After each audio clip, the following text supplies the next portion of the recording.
Hello everyone. So start करते हैं NCERT geography की क्लास। और इससे पहले की सारी टॉपिक आपको प्लेलिस्ट पे मिल जाएगी, तो आप वहाँ जाकर चेक कर सकते हैं। सो स्टार्ट करते हैं जियोलॉजिकल टाइम स्केल से। ठीक है, जियोलॉजिकल टाइम स्केल से स्टार्ट करते हैं। तो जियोलॉजिकल टाइम स्केल क्या है? तो ये एक सिस्टम है, ठीक है, a system of chronological dating use to describe earth's history. ठीक है, इसका यूज़ क्यों किया जाता है? ताकि अर्थ की हिस्ट्री को डिस्क्राइब किया जा सके। और dividing it into eons, eras, periods, epochs and ages. ठीक है, तो ये कैसे डिवाइड है? इयॉन्स में डिवाइड है, एराज में डिवाइडेड है, पीरियड्स में डिवाइडेड है, एपॉक्स में और एजेस में। तो ये एक क्रोनोलॉजिकल डेटिंग है जिसका कि यूज़ इसलिए किया जाता है ताकि अर्थ की हिस्ट्री को डिस्क्राइब किया जा सके। ठीक है, सिंपल। देन मेजर डिवीजन अगर देखें तो एओन्स है, देन एराज है, देन पीरियड्स है, देन एपॉक्स है। इसमें सबसे लार्जेस्ट है एओन्स, तो सबसे पहले एओन्स आएगा, देन एरा आएगा, एरा के बाद पीरियड और पीरियड के बाद एपॉक्स। तो आपको ये याद रखना चाहिए। ठीक है, aeons, then eras, then periods, then epochs. तो एओन्स लार्जेस्ट है, जैसे कि इसमें हेडियन है, आर्केन है, प्रोटेरोजोइक है, ठीक है, फेनेरोजोइक है। देन जो है जैसे कि फिर एरा में कैसे होगा, जैसे फेनेरोजोइक के अंदर प्लियोजोइक है, मीजोजोइक है, सेनोजोइक है। देन पीरियड्स अगर देखें तो एग्जाम्पल इंक्लूड है कैम्ब्रियन पीरियड, जुरासिक, क्वार्टेनरी। ठीक है, ये सब हो गया। देन एपॉक्स अगर देखें तो विद इन सेनोजोइक के अंदर क्या क्या आएगा? प्लिस्टोसीन, होलोसीन, इस तरीके से। ठीक है, तो सबसे बड़ा aeons, then eras, then periods, then epochs. Then time span अगर देखें तो स्पेन्स अप्रॉक्सीमेटली 4.6 बिलियन ईयर्स। ठीक है, कितना टाइम है? Time span total 4.6 billion years from earth's formation to the present. ठीक है, अर्थ के फॉर्मेशन से लेकर प्रेजेंट तक। तो कुछ इवेंट जो है, की इवेंट्स देख लेते हैं। पूरा तो नहीं देखेंगे, जो कि आपको एनसीईआरटी में देखने के लिए मिलता है। ठीक है, आप उस पेज में जाके देख सकते हैं। तो यहाँ पे जो कुछ की इंपॉर्टेंट इवेंट है सिर्फ उसको ही देखते हैं। तो प्री कैम्ब्रियन में 4.6 billion to 541 million years ago. ठीक है, प्री कैम्ब्रियन क्या आ रहा है? 4.6 बिलियन से लेकर 541 मिलियन ईयर्स अगो। तो यहाँ पे फॉर्मेशन हुआ अर्थ का और अर्ली लाइफ का, यूनिसेल्यूलर ऑर्गेनिज्म का। ठीक है, तो प्री कैम्ब्रियन में हुआ। तो अर्थ का फॉर्मेशन कौन से टाइम पे हुआ? तो प्री कैम्ब्रियन, याद रखना है, प्री कैम्ब्रियन। और अर्ली लाइफ भी प्री कैम्ब्रियन। तो टाइमलाइन क्या है? 4.6 billion to 541 million years ago. ठीक है, देन देखते हैं प्लेयोजोइक इरा। ठीक है, प्लेयोजोइक इरा, यहाँ पे एक्सप्लोजन हुआ मेराइन लाइफ का, फर्स्ट लैंड प्लांट्स बना, रेप्टाइल्स बना। ठीक है, प्लेयोजोइक में। देन मेसोजोइक एरा जो है ये एज है डायनासोर का और फर्स्ट मैमल का। तो प्लियोजोइक में मेराइन लाइफ और फर्स्ट लैंड प्लांट और रेप्टाइल्स देखने के लिए मिला, और मेसोजोइक में एज ऑफ डायनासोर और first mammals. Then Cenozoic era, तो यहाँ पे क्या हुआ? Rise of mammals and humans. ठीक है, तो मैमल्स और ह्यूमंस का राइज हुआ सेनोजोइक में। तो प्लेयोजोइक में क्या हुआ? Marine life, first land plant और रेप्टाइल्स। मेसोजोइक में याद रखना, ये बहुत इंपॉर्टेंट है, डायनासोर का एज है और फर्स्ट मैमल का। देन सेनोजोइक में राइज ऑफ मैमल और ह्यूमंस। देन करंट एपॉक अगर देखें तो अभी क्या चल रहा है? होलोसीन चल रहा है, और इसका बिगिनिंग कब हुआ है? 11,700 ईयर्स अगो हुआ है, मार्क्ड बाई ह्यूमन सिविलाइजेशन। ठीक है, तो करंट एपॉक क्या चल रहा है अभी? होलोसीन।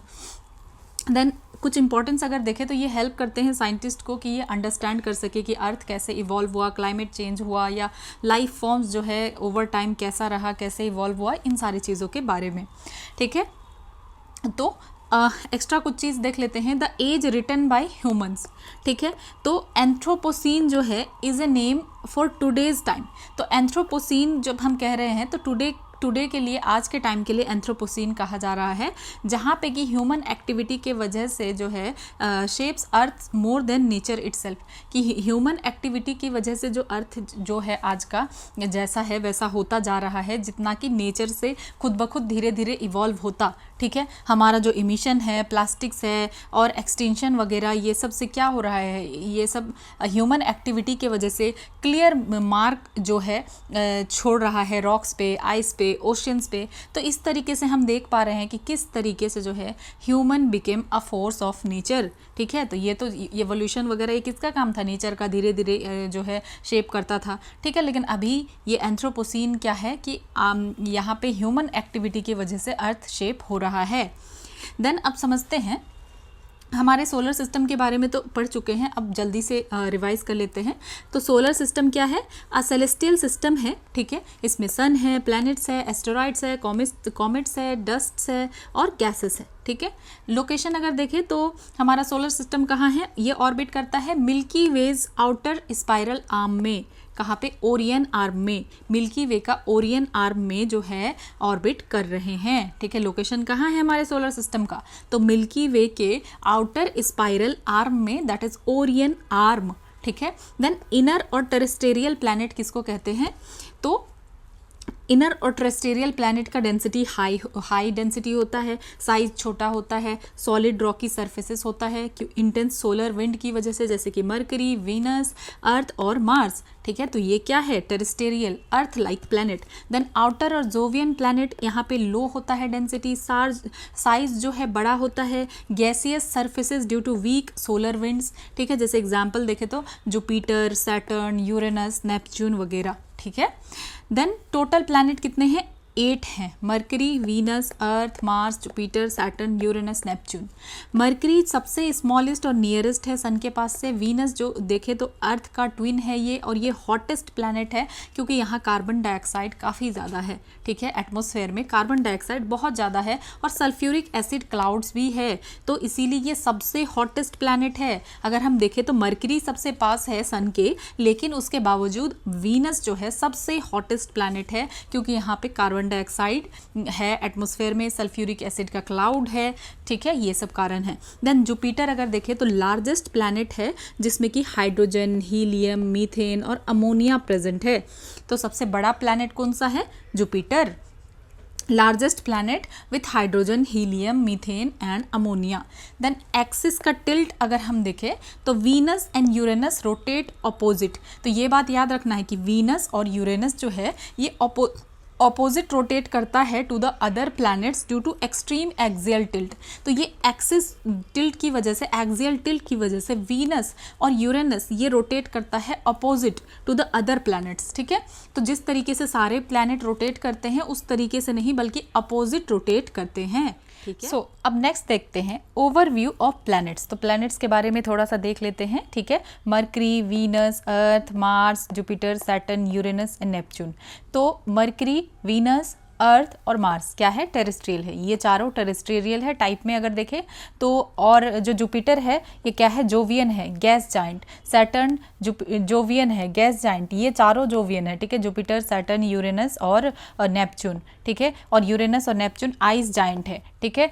जुपिटर और सैटर्न गैस जाइंट है, यूरेनस और नेपच्यून आइस जाइंट है, ठीक है। देन टाइम ऑफ रोटेशन अगर देखें तो अर्थ को मरकरी को 59 अर्थ डेज लगता है, ठीक है। अर्थ के कंपेयर में अगर देखें 59 अर्थ डेज, और वीनस को -243 अर्थ डेज, क्योंकि वीनस जो है ना रेट्रोग्रेड जो है रोटेट करता है। रेट्रोग्रेड कहने का मतलब है कि जितने भी प्लैनेट है मैक्सिमम जो है वेस्ट टू ईस्ट मूव करते हैं, और वीनस और यूरेनस, तो ये दोनों जिसमें नस लगा हुआ है, वीनस और यूरेनस, ये दोनों जो है रेट्रोग्रेड मूव करते हैं, ठीक है। ये याद रखना है, रेट्रोग्रेड मूव करते हैं ये, मतलब ईस्ट टू वेस्ट मूव करते हैं, ठीक है। अर्थ को लगता है 24 आवर, मार्स को लगता है 24.6 आवर, और जुपिटर को लगता है 9.9 आवर्स, सैटर्न को लगता है 10.7 आवर्स, ठीक है। और यूरेनस को क्योंकि यहाँ पे भी माइनस में इसलिए है क्योंकि ये रेट्रोग्रेड मूव करता है 17.2 आवर्स, ठीक है। और नेपच्यून को कितना लगता है, 16.1 आवर्स लगता है। तो यहाँ पे अगर देखें तो सबसे ज़्यादा टाइम किसको लग रहा है, वीनस को लग रहा है, ठीक है। सबसे ज़्यादा टाइम लग रहा है वीनस को। देन एक्सियल टिल्ट अगर देखें तो इतना अगर आपको नहीं भी याद रखना है तो आप ये याद रख सकते हैं सबसे ज़्यादा एक्सियल टिल्ट वीनस का है, ठीक है। क्या है, एक्सियल टिल्ट सबसे ज़्यादा वीनस का है 177.4, ठीक है। और यूरेनस का भी ज़्यादा है 97.8, ठीक है। और हमारे अर्थ का कितना है 23.5। तो आप एटलीस्ट इतना तो याद रख सकते हैं, ओके, कि यूरेनस का कितना है 97, वीनस का सबसे ज़्यादा है 177.4, और हमारे अर्थ का कितना है 23.5। देन कंपोजिशन देखें तो मरकरी का क्या है कंपोजिशन, रॉकी और मेटालिक कोर है। वीनस का रॉकी डेंस CO2 है, यहाँ पे वीनस का एटमॉस्फेयर में क्या है, कार्बन डाइऑक्साइड काफ़ी ज़्यादा है, ठीक है। देन अर्थ रॉकी है, वाटर ऑन सरफेस, ठीक है, नाइट्रोजन ऑक्सीजन एटमॉस्फेयर है हमारा। देन मार्स रॉकी है, थिन कार्बन डाइऑक्साइड है, ठीक है, थिन कार्बन डाइऑक्साइड है। यहाँ पे हम क्या देख पा रहे हैं, वीनस में डेंस CO2 है और मार्स में थिन CO2 एटमॉस्फेयर है। ठीक है, देन अब अगर हम देखें जुपिटर का कंपोजिशन क्या क्या है, तो हाइड्रोजन, हीलियम, अमोनिया, मीथेन। ठीक है, Saturn hydrogen, helium, methane, Uranus hydrogen, helium, methane, water, ammonia, Neptune hydrogen, helium, methane. ठीक है, देन डिस्टेंस अगर देखें तो अर्थ का डिस्टेंस जो है एस्ट्रोनॉमिकल यूनिट में डिस्टेंस फ्रॉम सन 1 है। ठीक है, एस्ट्रोनॉमिकल यूनिट में। और फिर जो है सबका आप देख सकते हैं, और सबसे ज़्यादा डिस्टेंस किसका है, तो ऑब्वियसली नेपच्यून का होगा दूरी पे। तो मरकरी का 0.39, वीनस का 0.72, अर्थ का 1 है, मार्स का 1.52, जुपिटर का 5 है, सैटर्न का 9 है, यूरेनस का 19 है, और नेपच्यून का सबसे जो है दूर है 30 है। ठीक है, अब कुछ फीचर देख लेते हैं। तो मरकरी जो है क्लोजेस्ट टू द सन, लेकिन कोई एटमॉस्फेयर नहीं है क्योंकि यहाँ एक्सट्रीम टेम्परेचर फ्लक्चुएशन है। ठीक है, क्लोजेस्ट है सन के पास, यहाँ एटमॉस्फेयर नहीं देखने के लिए मिलता है, एक्सट्रीम टेम्परेचर फ्लक्चुएशन है। देन वीनस हॉटेस्ट प्लैनेट है, ये आपको याद रखना जरूरी है कि वीनस क्या है, सबसे हॉटेस्ट प्लैनेट है, क्योंकि यहाँ ग्रीन हाउस इफेक्ट होता है। हमने देखा कि यहाँ डेंस CO2 का एटमॉस्फेयर है। ठीक है, और ये रोटेट करता है अपोजिट डायरेक्शन में। ठीक है, देन अर्थ ओनली प्लैनेट है जहाँ पे कि लिक्विड वाटर है, लाइफ है, और ये लोकेटेड है गोल्डीलॉक जोन में। ठीक है, गोल्डीलॉक जोन कहने का क्या मतलब है कि जहाँ पे लाइफ पॉसिबल है। ठीक है, देन मार्स को कहा जाता है रेड प्लैनेट, और इसमें लार्जेस्ट वॉल्केनो पाया जाता है मार्स में, ओलंपस मोन्स। ठीक है, सोलर सिस्टम का। देन जुपिटर जो है ये जो है सबसे लार्जेस्ट प्लैनेट है। तो लार्जेस्ट वॉल्केनो मिलता है सोलर सिस्टम का कहाँ पे, मार्स में, याद रखना है। लार्जेस्ट वॉल्केनो ओलंपस मोन्स मार्स में मिलता है, और जो लार्जेस्ट प्लैनेट है हमारे सोलर सिस्टम का वो है जुपिटर। ठीक है, और ग्रेट रेड स्पॉट है यहाँ पे, अ मैसिव स्टॉर्म। ठीक है, और फेंट ring system, great red spot. ठीक है, रेड प्लैनेट है मार्स में, लेकिन जुपिटर में ग्रेट रेड स्पॉट। ठीक है, उसके बाद सैटर्न अगर देखें तो आइकॉनिक रिंग सिस्टम है, लो डेंसिटी है, और कुड फ्लोट इन वाटर। तो आइकॉनिक रिंग सिस्टम किसके पास है, ऑब्वियसली सैटर्न के पास। देन यूरेनस देखे तो spins on its side due to extreme axial tilt. तो हमने देखा कि यूरेनस का भी एक्सियल टिल्ट क्या है, काफ़ी ज़्यादा है। ठीक है, 97.8। तो एक्सट्रीम एक्सियल टिल्ट की वजह से ये क्या करता है, स्पिन करता है ऑन इट्स साइड। ठीक है, और पेल ब्लू कलर होता है ड्यू टू मीथेन की वजह से यूरेनस कैसा होता है, पेल ब्लू कलर। ठीक है, और नेपच्यून डीप ब्लू कलर होता है। फास्टेस्ट विंड्स जो है सोलर सिस्टम का यहाँ पे देखने के लिए मिलता है। ठीक है, fastest wind in the solar system Neptune में है, और फेंट रिंग्स भी होता है।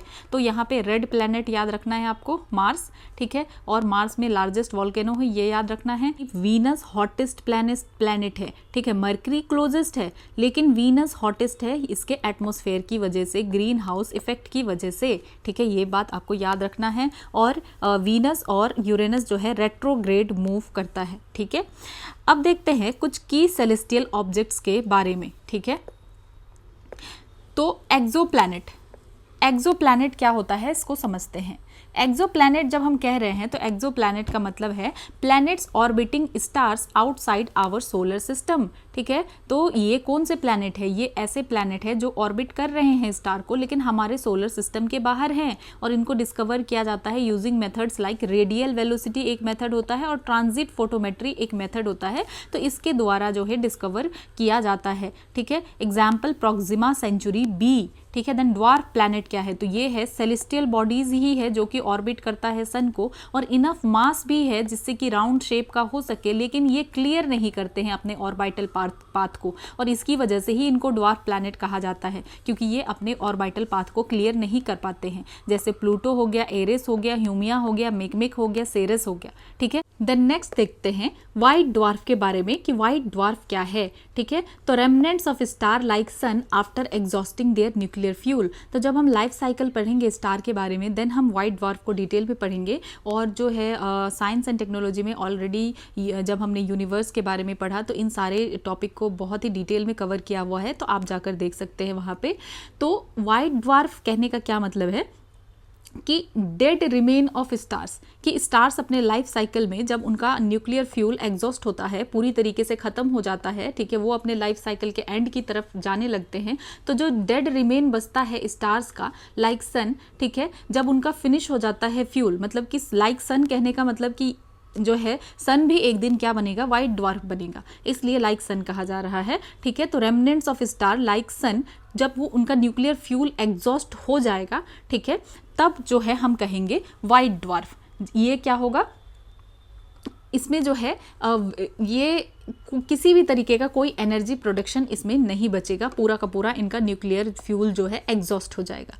देन अब समझते हैं कॉमेट्स के बारे में। तो कॉमेट्स का मतलब है icy bodies from regions like Kuiper belt और ओर्ट क्लाउड। तो जो दूर में, ठीक है, रीजन्स में यहाँ काइपर बेल्ट और ओर्ट क्लाउड होते हैं, ठीक है, तो यहाँ पे आइसी बॉडी का फॉर्मेशन होता है। ठीक है, और ये क्या करते हैं, ये मूव करके जब आते हैं तो develops tail when near the sun, जब सन के पास आते हैं, ठीक है, ये आइसी बॉडीज, तो ये सन के पास जब आते हैं, मूव करते हैं, तो ये जो है टेल की तरह डेवलप कर लेते हैं। इनके पीछे जैसे ये कोई चीज़ है, एक minute, give me a moment, so ये है, और ये क्या करते हैं, टेल डेवलप कर लेते हैं। ठीक है, इस तरीके से जब सन के पास आते हैं। ठीक है, क्यों, ड्यू टू सब्लिमेशन, तो इसको कहते हैं कॉमेट्स। ठीक है, देन अब समझते हैं एस्टेरॉयड क्या है। तो जो रॉकी रेमिनेंट्स है, ठीक है, मतलब जो भी रॉकी लेफ्ट ओवर है सोलर सिस्टम फॉर्मेशन का बचा हुआ, जब सोलर सिस्टम बन रहा था, जो भी रॉकी रेमिनेंट्स है, लेफ्ट ओवर बच गया, ठीक है, तो ये सब मोस्टली लोकेटेड है एस्टेरॉयड बेल्ट में। ठीक है, तो इसको हम कहते हैं एस्टेरॉयड्स।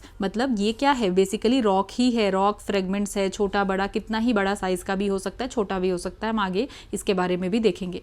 देन अब समझते हैं ब्लैक होल्स के बारे में। ठीक है, तो रीजन ऑफ स्पेस टाइम, ठीक है, regions of space time with gravitational force is so strong that not even light can escape. तो ये ऐसा रीजन होता है, ठीक है, स्पेस में, जो कि इसमें ग्रेविटी इतना स्ट्रांगली, मतलब ग्रेविटी यहाँ पे इतना स्ट्रांग होता है, ग्रेविटी बहुत ज़्यादा स्ट्रांग होता है कि यहाँ तक कि यहाँ से लाइट भी स्केप नहीं कर सकता। आपको ये याद रखना है कि ग्रेविटी इतना स्ट्रांग है इस जगह पे कि लाइट भी स्केप नहीं कर सकता है। ठीक है, और इवेंट होराइजन क्या है, तो ये बाउंड्री है बियॉन्ड विच नथिंग स्केप्स। तो जैसे कि अगर ये ब्लैक होल है, ठीक है, और इसके पास ये इवेंट होराइजन, उसकी बाउंड्री है। अब इस बाउंड्री के बाद कुछ भी पास नहीं कर सकता, इवन लाइट भी अगर यहाँ गया तो इसके बाद से इधर से और कुछ भी पास नहीं होगा। ठीक है, ये कहा जा रहा है। और ये कैसे बनता है, formed from collapsing massive star. तो जब मैसिव स्टार कोलेप्स होगा, काफ़ी बड़ा स्टार, ठीक है, बियॉन्ड चंद्रशेखर लिमिट, जिसका जो है चंद्रशेखर लिमिट से बियॉन्ड जो है काफ़ी बड़ा स्टार जब होगा, तो वो ब्लैक होल बनेगा। लगभग कितना बड़ा, 1.4 सोलर मासेस होगा। ठीक है, तो उससे ज़्यादा होगा लगभग, यानी काफ़ी ज़्यादा बड़ा होगा, तब जाकर ये क्या बनेगा, ब्लैक होल बनेगा। अब नेक्स्ट देखते हैं चंद्रशेखर लिमिट के बारे में। ठीक है, तो चंद्रशेखर लिमिट को समझने से पहले सबसे पहले समझ लेते हैं कि आखिर वाइट ड्वार्फ जो है, वाइट ड्वार्फ स्टार होता क्या है। तो वाइट ड्वार्फ के बारे में हमने देखा कि ये एक ऐसा स्टार है जिसका फ्यूल पूरा खत्म हो चुका होता है, इसमें कोई अब न्यूक्लियर फ्यूजन नहीं हो रहा है, कोई एनर्जी प्रोडक्शन नहीं हो रहा है, एनर्जी प्रोडक्शन भी बंद हो चुका होता है। ठीक है, अब इसके अंदर सिर्फ, अगर यहाँ पे ये वाइट ड्वार्फ है तो इसके अंदर सिर्फ क्या है, ग्रेविटी। ठीक है, अब सिर्फ ग्रेविटी का फोर्स अंदर की तरफ काम करता है। ठीक है, जो ग्रेविटी अगर अंदर की तरफ काम कर रहा है तो इसका क्या मतलब है, ग्रेविटी सबको अंदर की तरफ खींचता है, तो कोलैप्स करना चाहता है ग्रेविटी। ठीक है, ग्रेविटी क्या करेगा, कोलैप्स करेगा। ठीक है, लेकिन स्टार जो है तुरंत कोलैप्स नहीं होता है। तो जैसे हम देख रहे हैं कि ये स्टार का लाइफ फ्यूल वगैरह है नहीं, लेकिन फिर भी अभी ये स्टेबल कैसे है। ठीक है, तो इसको समझते हैं, तुरंत ये कोलैप्स नहीं होता है। क्यों, तो यहाँ पे हम समझते हैं इलेक्ट्रॉन डीजेनरेसी प्रेशर के बारे में। ठीक है, ये एक स्पेशल प्रेशर है जो कि क्यों होता है, टाइटली पैक्ड इलेक्ट्रॉन्स की वजह से। ठीक है, तो इसको समझते हैं। तो सिंपल लैंग्वेज में अगर हम समझे तो स्टार के अंदर, जैसे कि अगर ये है तो स्टार के अंदर, इसके अंदर क्या हो रहा है कि इलेक्ट्रॉन्स बहुत ही ज़्यादा टाइटली पैक्ड हैं। इलेक्ट्रॉन्स जो है क्या है, बहुत ही ज़्यादा टाइटली पैक्ड होते हैं। और समझते हैं कि फिजिक्स का एक रूल होता है कि इलेक्ट्रॉन्स जो है एक ही जगह एक स्टेट में नहीं रह सकते हैं। जो इतने टाइटली पैक्ड इलेक्ट्रॉन हैं तो ये एक ही जगह एक स्टेट में नहीं रह सकते हैं। ठीक है, तो जब ग्रेविटी इसको क्या कर रही है, ग्रेविटी उसको कंप्रेस करने की कोशिश करती है, तो इलेक्ट्रॉन्स जो है ना यहाँ पे, तो इलेक्ट्रॉन्स रेसिस्ट करते हैं। ठीक है, पुश बैक करते हैं, और इसी रेसिस्टेंस को हम कह रहे हैं इलेक्ट्रॉन डीजेनरेसी प्रेशर। ठीक है, यही जो ये रेसिस्ट बैक कर रहे हैं, ये क्या है, यही इलेक्ट्रॉन डीजेनरेसी प्रेशर है। ठीक है, तो ये प्रेशर क्या कर रहे हैं, ग्रेविटी के ऑपोजिट काम करते हैं और स्टार को स्टेबल बनाए रखते हैं, ठीक है। लेकिन ये बात आपको याद रखना है कि ये प्रेशर जो है अनलिमिटेड नहीं है, इसकी भी एक लिमिट होती है, ठीक है। और ये जो है इसकी भी एक लिमिट होती है, और यहाँ वहीं तक वो क्या कर सकेंगे, प्रेशर को, ग्रेविटी को बैलेंस कर सकते हैं। और इसी को हम कहते हैं चंद्रशेखर लिमिट, कि आखिर कितने टाइम तक बैलेंस कर सकते हैं। तो इनका भी एक लिमिट है, उसके बाद वो बैलेंस नहीं कर सकते हैं। और इसकी वैल्यू कितना होता है, approx 1.4 times mass of the sun, ठीक है, कि 1.4 times mass of the sun होता है। तो अब सिंपली समझने की कोशिश करते हैं कि अगर स्टार का मास, अब आप इस चीज़ को समझिए, अगर स्टार का मास 1.4 सोलर मास, ठीक है, 1.4 सोलर मास से कम है, ठीक है। इस बात को आपको ध्यान रखना है कि अगर किसी भी स्टार का मास 1.4 सोलर मास से कम है तो इलेक्ट्रॉन डीजेनरेंसी प्रेशर जो है ये बहुत स्ट्रॉन्ग होता है, तो स्टार स्टेबल रहेगा। मतलब यहाँ पे अगर ग्रेविटी काम भी कर रहा है इसके फ्यूल के ख़त्म हो जाने के बाद, ठीक है, जैसे फ्यूल ख़त्म हो गया और यहाँ पे ग्रेविटी अगर काम भी कर रहा है, लेकिन अगर 1.4 सोलर मास से कम है, ठीक है, स्टार का मास, तो स्टार स्टेबल रहेगा, वाइट ड्वार्फ बना रहेगा। यही कहा जा रहा है कि वाइट ड्वार्फ बना रहेगा अगर 1.4 सोलर मास से कम है तो। लेकिन अगर 1.4 सोलर मास से, ठीक है, 1.4 सोलर मास से ज़्यादा है, ठीक है, तब क्या होगा, तो अगर 1.4 सोलर मास से ज़्यादा हो गया है तो ग्रेविटी बहुत ज़्यादा स्ट्रॉन्ग हो सकता है कि ये जो इलेक्ट्रॉन डीजेनरेसी प्रेशर है ये क्या हो जाए, ये बिल्कुल फेल हो जाए और फिर स्टार कॉलेप्स कर जाएगा, ठीक है, स्टार कॉलेप्स कर जाएगा। और स्टार अगर कॉलेप्स कर जाए तो ये वो न्यूट्रॉन स्टार बनेगा या ब्लैक होल बनेगा, यही कहा जा रहा है। और इस कॉन्सेप्ट को दिया गया है, प्रपोज किया गया है सुब्रमण्यम चंद्रशेखर के द्वारा। तो आपको सिंपल सा ये बात याद रखना है कि हमने क्या देखा कि सब ये एक वाइट जो है ड्वार्फ है, ठीक है, ये एक स्टार है, कोई भी ये एक स्टार है, और अगर तो इसका जो है मास 1.4 सोलर मास से कम है, ठीक है, 1.4 सोलर मास से कम है, तो जो है इसका ये इलेक्ट्रॉन डीजेनरेसी प्रेशर जो है, जो कि स्पेशल प्रेशर है, ये इलेक्ट्रॉन की वजह से हो रहा है, तो ये प्रेशर ज़्यादा डोमिनेंट होगा और ग्रेविटी के खिलाफ जो है अगेंस्ट काम करेगा और ये स्टार कॉलेप्स नहीं होगा। अब सपोज ये स्टार बहुत बड़ा हो गया, 1.4 सोलर मास से भी बड़ा हो गया, अब इसका ग्रेविटी ज़्यादा स्ट्रॉन्ग है, ग्रेविटी ज़्यादा स्ट्रॉन्ग है तो ये इलेक्ट्रॉन डीजेनरेंसी प्रेशर जो है ये सपोर्ट नहीं कर पा रहा है और तो ये कॉलेप्स हो जाएगा। ये क्या बन जाएगा, या तो न्यूट्रॉन स्टार या तो ब्लैक होल। तो यही है चंद्रशेखर लिमिट की, एक लिमिट दिया हुआ है कि 1.4 सोलर मास से कम है तो ड्वार्फ बनेगा, ठीक है, वाइट ड्वार्फ बनेगा, और उससे ज़्यादा है तो न्यूट्रॉन स्टार या ब्लैक होल बन सकता है, ठीक है। तो इन सारी चीज़ों को हम जो है डिटेल में वहाँ पढ़ चुके हैं और अब यहाँ भी अभी हमने देखा। तो सिंगुलैरिटी क्या होता है, the very centre of black hole where matter has collapsed in a region of infinite density. तो सिंगुलैरिटी, जैसे कि अगर ये ब्लैक होल है तो इसका जो सेंटर में है, ठीक है, तो इसको कहा जाता है सिंगुलैरिटी, ठीक है, the very centre of black hole where matter has collapsed in a region of infinite density, और यहाँ पे बहुत इनफिनाइट डेंसिटी है, ठीक है। देन इवेंट होराइजन हमने क्या देखा कि radius around a singularity where matter and energy can not escape the black holes gravity, ठीक है, नो पॉइंट ऑफ रिटर्न। तो ये जैसे कि अगर ये ब्लैक होल है, यहाँ पे अगर ये सिंगुलैरिटी आता है, देन इसके बाद जो गया उसका रिटर्न होने का कोई चांस ही नहीं है, ठीक है, ये कहा जा रहा है। देन एक्रीशन डिस्क, तो ये क्या है, accretion disk of super heated gas and dust whirls around the black hole at immense speed producing electromagnetic radiation, जो है एक्सरेज प्रोड्यूस करता है एक्रिएशन डिस्क, ठीक है। तो accretion disk of super heated gas and dust ये इतना ज़्यादा मूव करता है, ठीक है, ब्लैक होल के अराउंड, कि ये क्या प्रोड्यूस करता है, X-ray, electromagnetic radiation X-ray produce करता है। देन एक है रिलेटिविस्टिक जेट, जब स्टार जो है when star are absorbed by black holes, तो जब स्टार को एब्जॉर्ब कर लिया जाता है ब्लैक होल के द्वारा तो क्या होता है, jets of particle and radiation are blasted out at near light speed.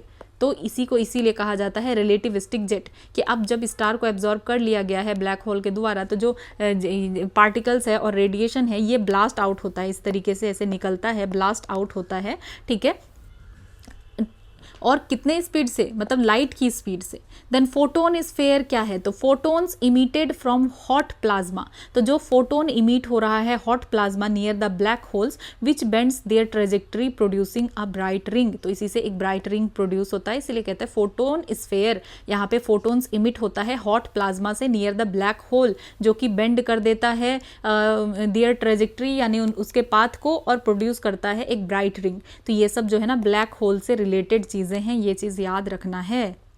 Then अब नेक्स्ट देखते हैं कि पल्सर्स क्या है। ठीक है, तो पल्सर्स जो है highly magnetised rotating neutron star है। तो पल्सर के बारे में जो है मैच ऑफ द फॉलोइंग में करके था कि ये क्या है। ठीक है, तो पल्सर्स जो है न्यूट्रॉन स्टार है, emitting beams of electromagnetic radiation detected as regular pulses when the beams aligns with earth. ठीक है, तो क्या कहा जा रहा है कि ये जो पल्सर्स है बेसिकली ये फास्ट रोटेटिंग जो है न्यूट्रॉन स्टार होते हैं, जिनमें बहुत ज़्यादा स्ट्रॉन्ग मैग्नेटिक फील्ड होती है। ठीक है, क्या होता है, मैग्नेटिक फील्ड काफ़ी ज़्यादा स्ट्रॉन्ग होता है।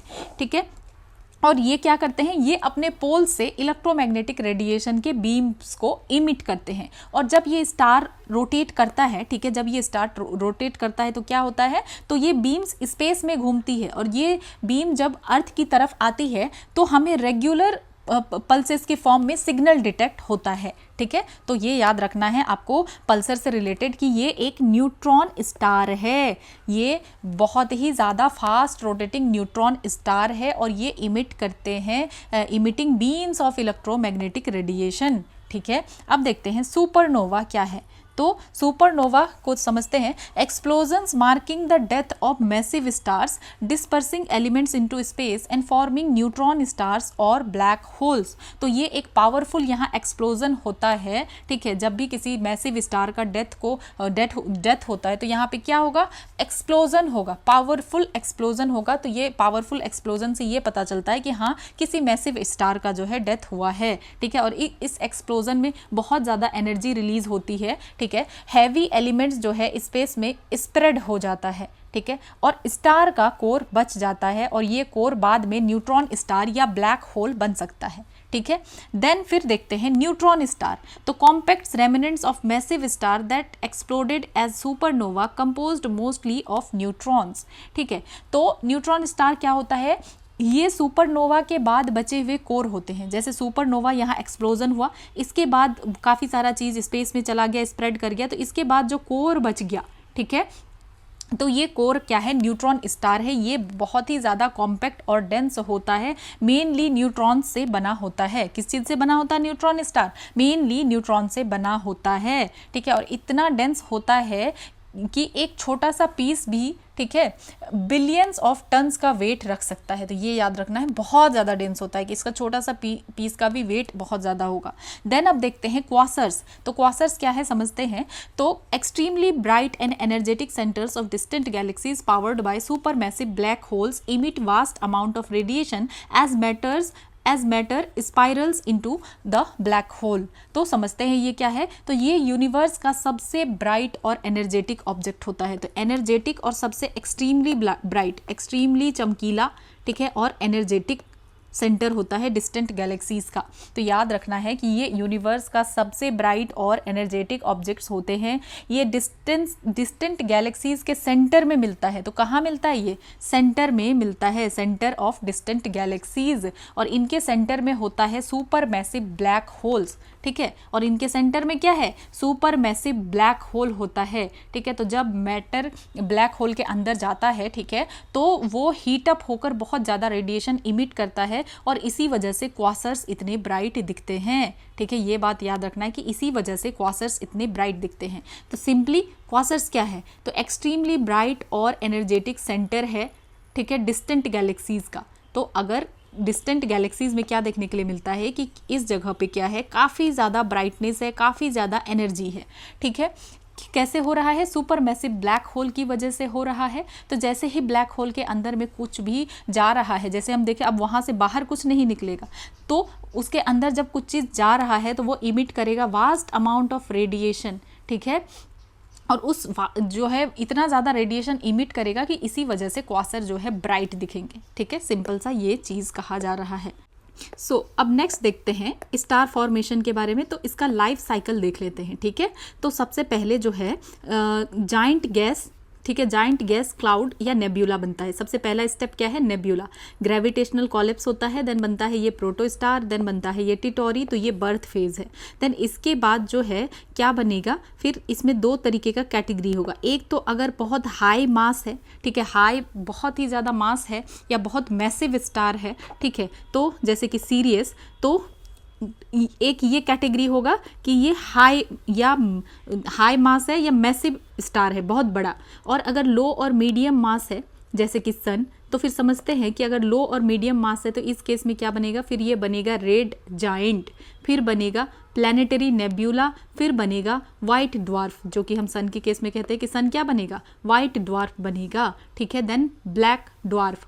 देन यहाँ अगर हम देखें कि आखिर बहुत ज़्यादा अगर मास हो तो फिर रेड सुपर जाइंट बनेगा, देन बनेगा ये सुपरनोवा, ठीक है। सुपरनोवा के बाद जो है, जो हमने सुपरनोवा के बारे में पढ़ा, सुपरनोवा एक्सप्लोजन, देन ये न्यूट्रॉन स्टार में कन्वर्ट हो सकता है और ब्लैक होल में कन्वर्ट हो सकता है, ठीक है। अगर बहुत ज़्यादा मास हुआ तो न्यूट्रॉन स्टार और ब्लैक होल, ठीक है। और यहाँ पे अगर कम मास हुआ तो पहले red giant, planetary nebula, then बनेगा वाइट ड्वार्फ, ब्लैक ड्वार्फ, ठीक है। तो ये बात याद रखना है, सुपरनोवा यहाँ और यहाँ प्लैनेटरी नेब्यूला, तो ये होता है। तो ये वाला जो है ना, रेड जाइंट और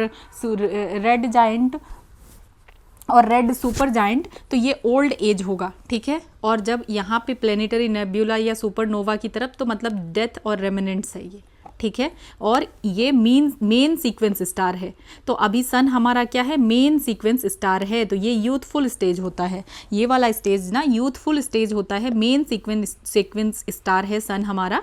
एंड देन बाद में ये वाइट ड्वार्फ बनेगा और जो मैसिव है वो ब्लैक होल या न्यूट्रॉन स्टार। तो हमने कंप्लीटली समझा कि किस तरीके से होता है, ठीक है। अब समझते हैं नेक्स्ट ग्रेविटेशनल लेंसिंग के बारे में, ठीक है। और यहाँ पे काफ़ी सारे एडवांस टॉपिक्स भी हैं और इसलिए मैंने ऐड ऑन कर दिया है यहाँ पे ही, ताकि आपको दोबारा से और कुछ नहीं पढ़ना पड़े, ठीक है। इसके बाद फिर नेक्स्ट हम एनसीईआरटी की चैप्टर पढ़ेंगे, लेकिन इस चैप्टर में जो भी और इम्पॉर्टेंट चीज़ें हैं वो सब भी ऐड ऑन है यहाँ पे, ठीक है।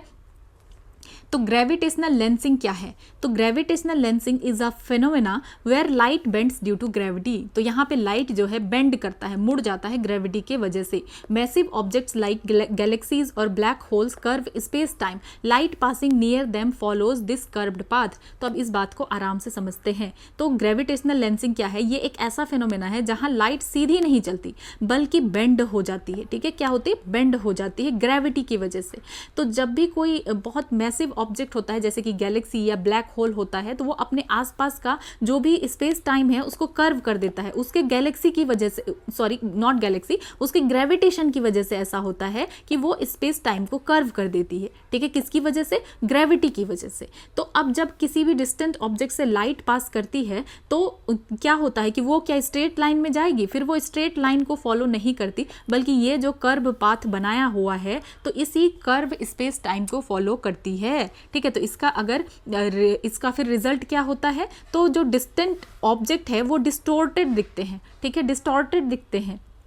तो कभी मैग्नीफाइड लगते हैं, मतलब बड़े लगते हैं, और कभी जो है मल्टीपल इमेज जो है भी बन जाता है, ठीक है। तो ये ग्रेविटेशनल लेंसिंग बहुत इंपॉर्टेंट है। इसमें ये सिंपल सा बात ये समझना है, क्योंकि यहाँ पे जो मैसिव ऑब्जेक्ट है उसका इतना ज़्यादा ग्रेविटी होता है और उसकी ग्रेविटी की वजह से इस टाइप से जो है कर्व बन जाता है स्पेस टाइम, जो कि स्ट्रेट होना, लाइट स्ट्रेट जाना चाहिए तो स्ट्रेट नहीं, बल्कि लाइट भी इसी कर्व टाइम को जो है, इसी कर्व को फॉलो करती है, कर्व पाथ को फॉलो करती है, ठीक है। और ये आइंस्टाइन की जनरल रिलेटिविटी का स्ट्रॉन्ग प्रूफ है, ठीक है। इससे साइंटिस्ट जो है डार्क मैटर डिटेक्ट करते हैं और बहुत दूर की गैलेक्सीज को भी स्टडी करते हैं, ठीक है। तो ये हमने देखा। अब नेक्स्ट समझते हैं आइंस्टाइन की थ्योरी, ठीक है, आइंस्टाइन थ्योरी ऑफ रिलेटिविटी, ठीक है। जनरल रिलेटिविटी जो थ्योरी है आइंस्टाइन की उसको समझते हैं। तो स्पेशल रिलेटिविटी क्या होता है इसको समझते हैं। तो स्पेशल रिलेटिविटी के बारे में अल्बर्ट आइंस्टाइन ने जो है 1905 में इस थ्योरी को प्रपोज किया था, ठीक है। तो अब इसको समझते हैं कि ये है क्या। तो law of physics are same for all non accelerating observers, speed of light is constant for everyone, space and time are linked together as a space time, time can differ for different observers, time relativity, ठीक है। तो तो ये क्या कहा जा रहा है, इस थ्योरी में दो प्रिंसिपल कहा जा रहा है। फर्स्ट ये कहा जा रहा है कि लॉ ऑफ फिजिक्स जो है सेम होते हैं सभी नॉन एक्सिलरेटिंग ऑब्जर्वर्स के लिए, ठीक है, कि क्या कहा जा रहा है कि लॉ ऑफ फिजिक्स जो है सेम होता है सभी नॉन एक्सिलरेटिंग ऑब्जर्वर्स के लिए। मतलब अगर आप कांस्टेंट स्पीड से मूव कर रहे हैं तो फिजिक्स के लॉ आपके लिए चेंज नहीं होंगे, ठीक है। अगर आप कांस्टेंट जो है सेम ही स्पीड से मूव कर रहे हैं तो लॉ चेंज नहीं होगा। दूसरा कहा जा रहा है कि स्पीड ऑफ लाइट जो है कांस्टेंट होती है फॉर एवरीवन, कि स्पीड ऑफ लाइट कांस्टेंट है सभी के लिए, चाहे ऑब्जर्वर मूव कर रहा हो या सोर्स मूव कर रहा हो, लेकिन स्पीड ऑफ लाइट हमेशा ही सेम रहेगा। तो यहाँ पे कहा जा रहा है ना, speed of light is constant for everyone, ठीक है। देन अब स्पेस और टाइम का कॉन्सेप्ट समझते हैं। तो आइंस्टाइन ने ये बताया कि स्पेस और टाइम अलग नहीं है, स्पेस और टाइम अलग नहीं है, बल्कि दोनों मिलके एक सिंगल एंटिटी बनाते हैं जिसे हम स्पेस और टाइम कहते हैं, ठीक है, कि स्पेस और टाइम ये जो है अलग नहीं है, बल्कि दोनों मिलके ये एक सिंगल एंटिटी बनाते हैं जिसे हम स्पेस टाइम कहते हैं, ठीक है। देन टाइम रिलेटिविटी की बात कर रहे हैं कि यहाँ पे एक और इम्पॉर्टेंट कॉन्सेप्ट आता है टाइम रिलेटिविटी। क्या कहा जा रहा है कि टाइम एब्सोल्यूट नहीं होता, ठीक है। क्या होता है, टाइम एब्सोल्यूट नहीं होता, डिफरेंट ऑब्जर्वर्स के लिए टाइम डिफरेंट हो सकता है। अगर कोई ऑब्जेक्ट बहुत हाई स्पीड से मूव कर रहा है तो उसके लिए टाइम स्लो हो जाता है, ठीक है, तो इसको हम टाइम डायलेशन भी कहते हैं। तो यहाँ पे कुछ चीज़ें हमने क्या देखी, पहला तो हमने ये देखा कि लॉ ऑफ फिजिक्स जो है क्या होता है, सेम होता है सभी नॉन एक्सिलरेटिंग ऑब्जर्वर के लिए। दूसरा हमने देखा कि स्पीड ऑफ लाइट कांस्टेंट होता है सभी के लिए, ठीक है। देन हमने स्पेस और टाइम का कॉन्सेप्ट देखा कि स्पेस और टाइम अलग नहीं है, और यहाँ पे हमने देखा कि टाइम एब्सोल्यूट नहीं होता, डिफरेंट ऑब्जर्वर के लिए टाइम भी डिफरेंट हो सकता है, जिसको हम टाइम रिलेटिविटी कहते हैं। अब समझते हैं इंपॉर्टेंट जनरल रिलेटिविटी। तो ये तो स्पेशल रिलेटिविटी था, अब देखते हैं जनरल रिलेटिविटी क्या है। तो 1915 में जनरल रिलेटिविटी को अल्बर्ट आइंस्टाइन ने प्रपोज किया था, ठीक है। तो अब ये देखते हैं इस थ्योरी में क्या है। तो इसमें कहा जा रहा है कि जो मैसिव ऑब्जेक्ट है, जो massive object bend space time, this bending is experience as gravity, gravity is curvature of space time not a force. तो यहाँ पे कहा जा रहा है कि जो मैसिव ऑब्जेक्ट है ना, वो क्या करते हैं, स्पेस टाइम को बेंड कर देते हैं। हमने देखा कि टाइम और स्पेस मिलके एक क्या बनता है, स्पेस टाइम बनता है। और ये जो मैसिव ऑब्जेक्ट है, जैसे ये स्पेस टाइम बन गया, टाइम और स्पेस मिलके, और ये मैसिव ऑब्जेक्ट को अगर हमने इस यहाँ पे अगर मैसिव ऑब्जेक्ट को रखा तो क्या होगा, मैसिव ऑब्जेक्ट जो है इस टाइम स्पेस को बेंड कर देंगे, क्योंकि ये भारी होते हैं तो नीचे की तरफ झुक जाएंगे, तो ये बेंड हो जाएगा, ठीक है। और इसी बेंडिंग को हम क्या कहते हैं, ग्रेविटी के लूप में एक्सपीरियंस करते हैं। तो ये जो बेंडिंग है, इसको ग्रेविटी के लूप में हम एक्सपीरियंस करते हैं। मतलब ग्रेविटी एक्चुअल में कोई फोर्स नहीं है, ग्रेविटी क्या है, gravity is the curvature of space time. तो बेसिकली ग्रेविटी कोई फोर्स नहीं है। ये जो जैसे कि ये गिव मी अ मोमेंट, ठीक है, जैसे कि ये स्पेस टाइम है, ठीक है। तो इसमें क्या होता है, ग्रेविटी सिंपली जो है कर्वेचर है स्पेस टाइम का। तो इस बात को आपको जो है अच्छे से समझना है। सपोज जैसे कि यहाँ पे एक कोई बड़ा सा मैसिव ऑब्जेक्ट है, तो इस भारी मैसिव ऑब्जेक्ट की वजह से क्या होगा, ये अंदर की तरफ चला जाएगा, यहाँ पे एक बेंडिंग बन जाएगा, एक रास्ता टाइप का बन जाएगा, ठीक है। तो अब अगर यहाँ पे आप कोई स्मॉल फिर से छोटा बॉल को यहाँ पे डालते हैं, सपोज जैसे ये आपने यूट्यूब में भी देखा होगा कि एक रबड़ का कोई शीट है, ठीक है, और इसमें जैसे ही आप कोई बड़ा ऑब्जेक्ट रखते हैं, ठीक है, बड़ा ऑब्जेक्ट को रखते हैं, तो यहाँ पे क्या होता है, तो ये जो है बेंड करता है, ठीक है, ये इस तरीके से बेंड करता है। और जैसे ही आप उस छोटा ऑब्जेक्ट को डालेंगे तो ये छोटा ऑब्जेक्ट भी उसी बेंड किया हुआ उसी रास्ते पे चलने के लिए चलना शुरू हो जाएगा, ठीक है, उसी रास्ते पे चलना शुरू हो जाएगा। तो इसके लिए एविडेंस हमें ग्रेविटेशनल लेंसिंग देखने के लिए मिलता है, bending of light, then gravitational waves देखने के लिए मिलता है, रिपल्स इन स्पेस टाइम, और ये कंफर्म करता है validity of general theory of relativity, ठीक है। तो ग्रेविटेशनल लेंसिंग हमने देख लिया कि जब कोई मैसिव ऑब्जेक्ट इसके पास से गुजरेगा तो फिर क्या होगा, वो बेंड हो जाएगा, ठीक है। तो ये प्रूव करता है कि स्पेस टाइम कर्व्ड है। सो आपको जो है ये चीज़ याद रखना है कि एविडेंस जो है क्या क्या मिलता है, ग्रेविटेशनल लेंसिंग, ग्रेविटेशनल वेव्स। तो ग्रेविटेशनल लेंसिंग क्या है, अभी हमने पढ़ा कि होता क्या है कि जब लाइट जो है किसी मैसिव ऑब्जेक्ट, जैसे ये कोई बड़ा ऑब्जेक्ट है और इसके पास से जब लाइट गुजर रही है तो ये बेंड हो जाएगी, ठीक है। तो ये प्रूव करता है कि स्पेस टाइम क्या है, कर्व है। देन ग्रेविटेशनल वेव्स में अगर देखें तो रिपल्स इन स्पेस टाइम, तो क्या होता है कि ये स्पेस टाइम में रिपल्स की तरह होते हैं। तो ये कब जनरेट होते हैं, ये तब जनरेट होते हैं जब मैसिव ऑब्जेक्ट मूव या कोलाइड करता है, जैसे कि ब्लैक होल, तो ग्रेविटेशनल वेव जो है जनरेट होता है, ठीक है। तो ये सब है। तो सिंपल आपको जो है करना क्या है कि इजी अंडरस्टैंडिंग के लिए आपको वो रबर शीट का ही, इसको ही याद रखना है, ठीक है, कि अगर ये रबड़ का शीट है, इस पे आप अगर हैवी बॉल रख रहे हैं तो ये शीट नीचे दब जाएगी, ठीक है, नीचे दब जाएगी। और अगर दोबारा से यहाँ पे एक तरीके से कर्व रास्ता बन जाएगा और दोबारा से जब आप कोई छोटे बॉल को उस पे पास से गुजारेंगे तो वो क्या करेगी,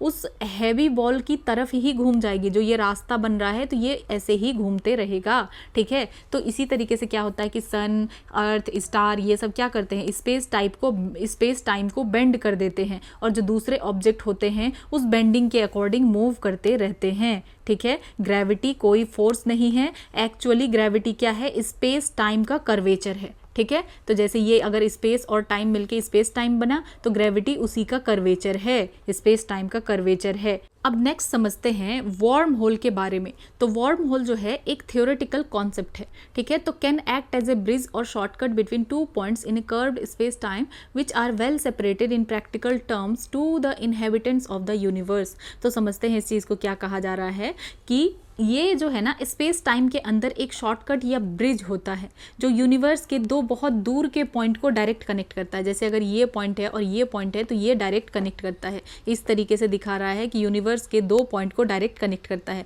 तो आप ये देख पा रहे हैं बेंडिंग किस तरीके से होता है। अगर मैसिव ऑब्जेक्ट यहाँ रहेगा तो इस तरीके से बेंडिंग होगा, ठीक है, और दूसरा ऑब्जेक्ट इस तरीके से फॉलो करेगा, ठीक है, उसी पाथ को जो बेंडिंग पाथ है।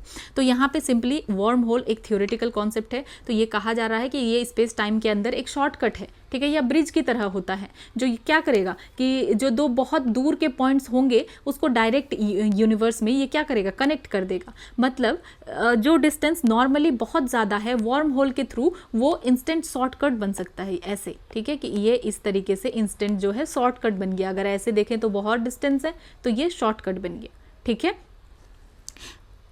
तो the existence of wormhole has been predicted by Ludwig Flamm। तो किसने प्रिडिक्ट किया वर्म होल के बारे में? लुडविग फ्लैम ने प्रिडिक्ट किया इन 1916 जब जो है आइंस्टाइन ने प्रपोज किया अपना जनरल थ्योरी ऑफ रिलेटिविटी, ठीक है। तो फिर समझते हैं कि ये सिंगुलैरिटी कैसे बनेगा। In essence the theory also predicted that any star, ठीक है, any star reaching beyond a certain point in its mass the Swarts child radius, ठीक है, इसको कहा जाता है, would exert a gravitational force so intense that it would collapse.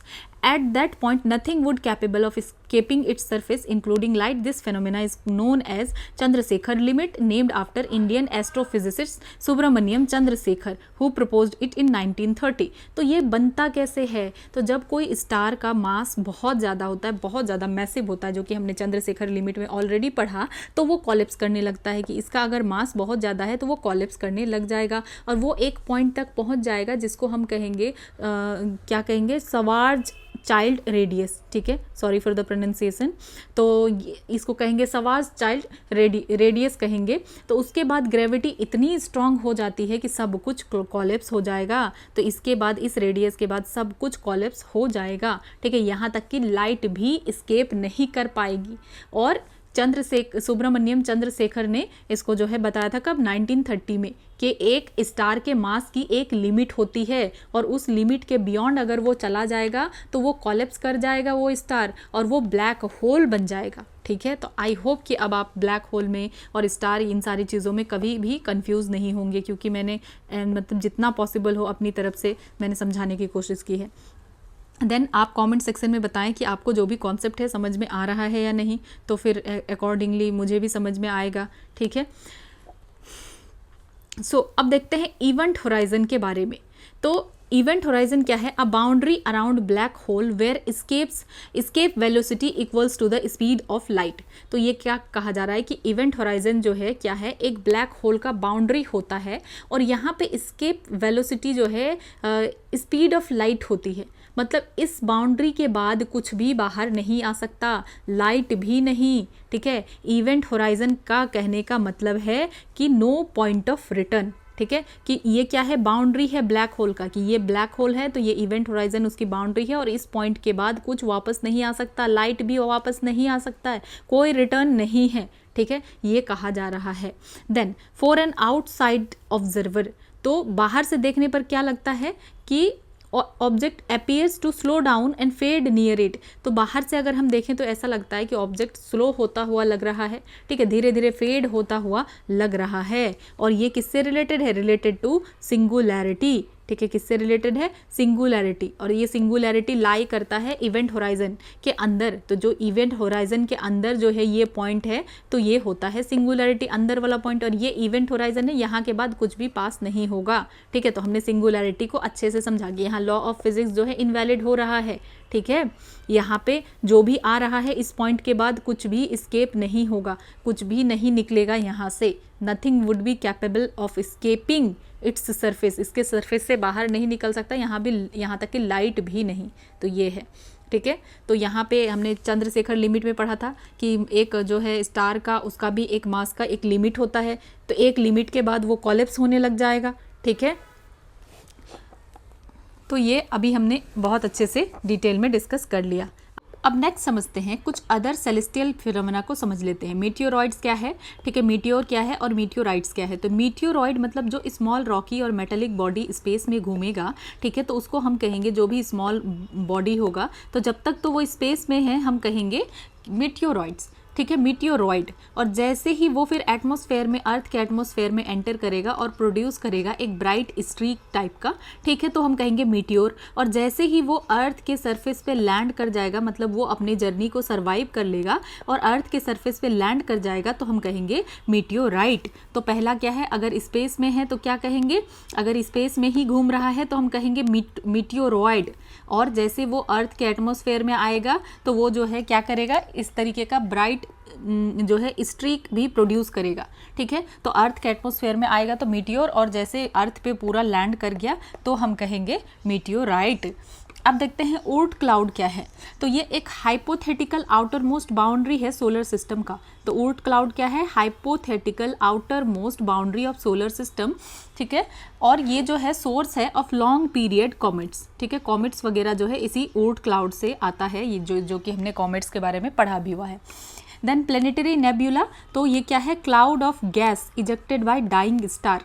तो हमने जो पढ़ा था नेब्यूला, नेब्यूला मतलब जब बर्थ के टाइम पे नेब्यूला होता है वो अलग है, और प्लेनेटरी नेब्यूला हमने जो है स्टार का जब लाइफ साइकिल देखा तो उसमें भी प्लेनेटरी नेब्यूला हमने पढ़ा था, ठीक है। तो ये भी क्लाउड्स ऑफ गैस है, और ये इजेक्ट कौन करेगा, डाइंग स्टार इजेक्ट करेगा, और ये ऑफन फॉर्मिंग ब्यूटीफुल और कलरफुल स्ट्रक्चर जो है बन जाएगा। हम सुपरनोवा के बारे में भी पढ़ चुके हैं और जो है प्लेनेटरी नेब्यूला के बारे में भी पढ़ चुके हैं। तो बेसिकली सुपरनोवा क्या है, तो explosion marking the death of massive star. तो जब मैसिव स्टार का डेथ होगा तो उसके बाद क्या होगा, एक्सप्लोजन होगा, फिर जो एलिमेंट है वो डिस्पर्स हो जाएगा स्पेस में, और न्यूट्रॉन स्टार और ब्लैक होल्स बनेगा इसके बाद, सुपरनोवा के बाद, ठीक है। तो ये हम पढ़ चुके हैं। देन इंटरस्टेलर मीडियम क्या होता है, the gas and dust filling the space between stars. तो हम इंटरस्टेलर मीडियम किसको कहेंगे, जो स्टार्स के बीच जो भी स्पेस है तो उसको कौन फिल कर रहा है, तो गैस और डस्ट फिल कर रहा है। और ये बहुत इंपॉर्टेंट है स्टार फॉर्मेशन के लिए, ठीक है, गैस और डस्ट से मिलकर के जो है स्टार बनता है। तो जो इंटरस्टेलर मीडियम का मतलब ही वही हो गया कि जो भी जो है स्पेस बच गया स्टार के बिटवीन, ठीक है, उसको कौन फिल करता है, तो गैस और डस्ट, तो इसी को कहते हैं इंटरस्टेलर मीडियम, ठीक है। देन डार्क मैटर और डार्क एनर्जी, ठीक है। तो अगर आप देखें डार्क मैटर कितना है, 27% डार्क मैटर है, और डार्क एनर्जी 68%। कितना है डार्क एनर्जी? 68%। एनर्जी ज़्यादा है मैटर से, मैटर कितना है 27%, एनर्जी कितना है 68%। और जो हम देख पा रहे हैं यूनिवर्स, जो हमारी आंखों से विजिबल है, जो भी सारी चीज़ें हमें नज़र आ रही है, वो सिर्फ 5% है, ठीक है। 5% में ही हम इतना बड़ा ब्रह्मांड को फिर भी देख पा रहे हैं, समझ पा रहे हैं। तो आप समझ सकते हैं कि कितना कुछ छुपा हुआ है, ठीक है। तो 5% विजिबल है, 27% डार्क मैटर है, और 68% जो है डार्क एनर्जी है, ठीक है। सो डार्क मैटर क्या है? ये अनसीन मैटर है, ठीक है। Unseen matter influencing Galaxy rotation और स्ट्रक्चर। तो डार्क मैटर जो है अनसीन मैटर है, हम नहीं देख पा रहे हैं, लेकिन ये इन्फ्लुएंस कर रहा है गैलेक्सी के रोटेशन को और गैलेक्सी के स्ट्रक्चर को। ये इनविजिबल मैटर है that does not emit light, ये लाइट इमिट नहीं करता, ठीक है। और हमें कैसे पता चलता है फिर डार्क मैटर के बारे में? Known by it's gravitational effect. तो ग्रेविटेशनल इफेक्ट से पता चलता है, और ये डार्क मैटर होल्ड करता है गैलेक्सी को टुगेदर, और 27% ऑफ द यूनिवर्स क्या है? डार्क मैटर है। देन डार्क एनर्जी क्या है? तो ये मिस्टीरियस फोर्स है driving the accelerated expansion of universe. तो हम जो देख रहे हैं कि यूनिवर्स एक्सपेंड कर रहा है, तो उसके पीछे ये मिस्टीरियस फोर्स है, ठीक है, जिसकी वजह से जो यूनिवर्स का एक्सपेंशन जो है कंटिन्यू होता रहता है, ठीक है। और ये एक तरीके से रिपल्सिव इफेक्ट की तरह एक्ट करता है। The rate of expansion and it's acceleration can be measured by observation based on Hubble law. तो हम जो देख रहे हैं कि यूनिवर्स एक्सपेंड कर रहा है, तो इसका ऑब्जर्वेशन हमें कहाँ देखने के लिए मिला है? हबल्स लॉ में देखने के लिए मिला है, ठीक है। तो डार्क एनर्जी क्या है? ये मिस्टीरियस फोर्स है, जो जिसकी वजह से क्या हो रहा है? एक्सपेंशन ऑफ यूनिवर्स और एक्सिलरेट हो रहा है, ठीक है। और ये 68% ऑफ द यूनिवर्स जो है डार्क एनर्जी है, 27% ऑफ जो है यूनिवर्स डार्क मैटर है। और इससे हमें कब पता चलेगा कि डार्क मैटर है यहाँ पे या नहीं है? इस सारी चीज़ों को हम कैसे जानते हैं? ग्रेविटेशनल इफेक्ट की वजह से समझ पाते हैं कि यहाँ पे डार्क मैटर है, ठीक है। और इसी की वजह से गैलेक्सी साथ में है, ठीक है। तो ये हम देख पाए। और डार्क एनर्जी का क्या रोल है कि ये और एक्सिलरेट करता है एक्सपेंशन ऑफ यूनिवर्स को। अब देखते हैं द मून, ठीक है, अर्थ्स नेचुरल सैटेलाइट। तो मून के बारे में समझते हैं। तो मून क्या है? The moon is the only natural satellite of earth with a diameter approximately 1/4 that of earth, ठीक है। तो डायमीटर कितना है? 1/4, अर्थ के 1/4 है। और ये जो है मून जो है अर्थ का ओनली नेचुरल सैटेलाइट है। सो अब नेक्स्ट समझते हैं टाइडल लॉकिंग के बारे में। तो टाइडल लॉकिंग क्या है? The moon is tidally locked to earth, meaning it takes about 27 days to complete both its orbit around the earth and its rotation on axis. तो एज ए रिजल्ट हमें क्या देखने के लिए मिलता है कि only one side of moon visible from the earth, कि अर्थ से हमेशा हमें एक ही साइड जो है मून का देखने के लिए मिलता है, ठीक है। क्योंकि ऐसा क्यों होता है? क्योंकि मून जो है टाइडली लॉक्ड है।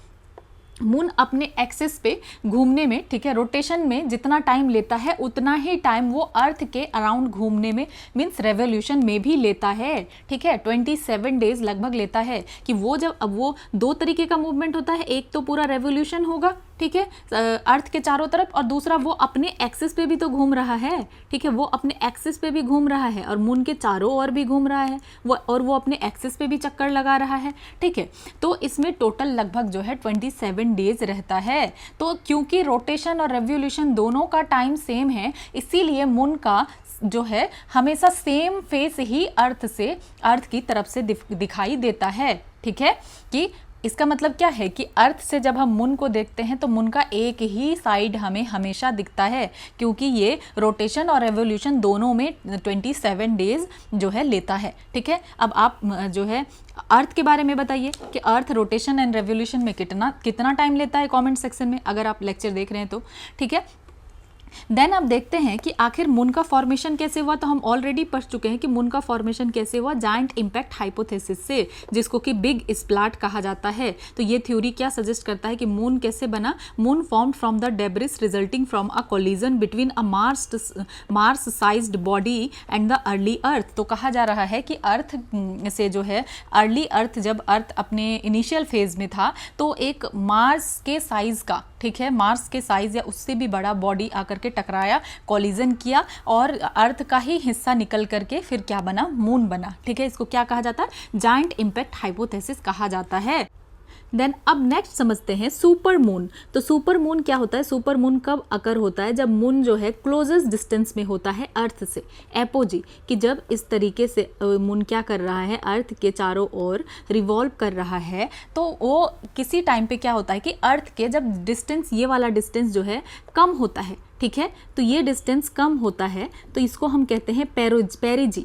पेरिजी मीन्स पास, थोड़ा सा डिस्टेंस कम हो जाता है ड्यूरिंग फुल मून। तो फुल मून के टाइम पे, तो इस इवेंट में मून जो है 14% लार्जर दिखता है और 30% ब्राइटर दिखता है, तो इसीलिए कहते हैं सुपर मून, कि थोड़ा सा बड़ा दिख रहा है। तो बेसिकली यही मतलब है कि इस टाइम पे मून थोड़ा सा ज़्यादा पास है अर्थ के, ठीक है, क्या है, ज़्यादा पास है। जब पेरिजी होगा तो ज़्यादा पास होगा, ठीक है, और एपोजी होगा तो दूर होगा, ये बात याद रखना है, पेरिजी पास, एपोजी दूर, ठीक है।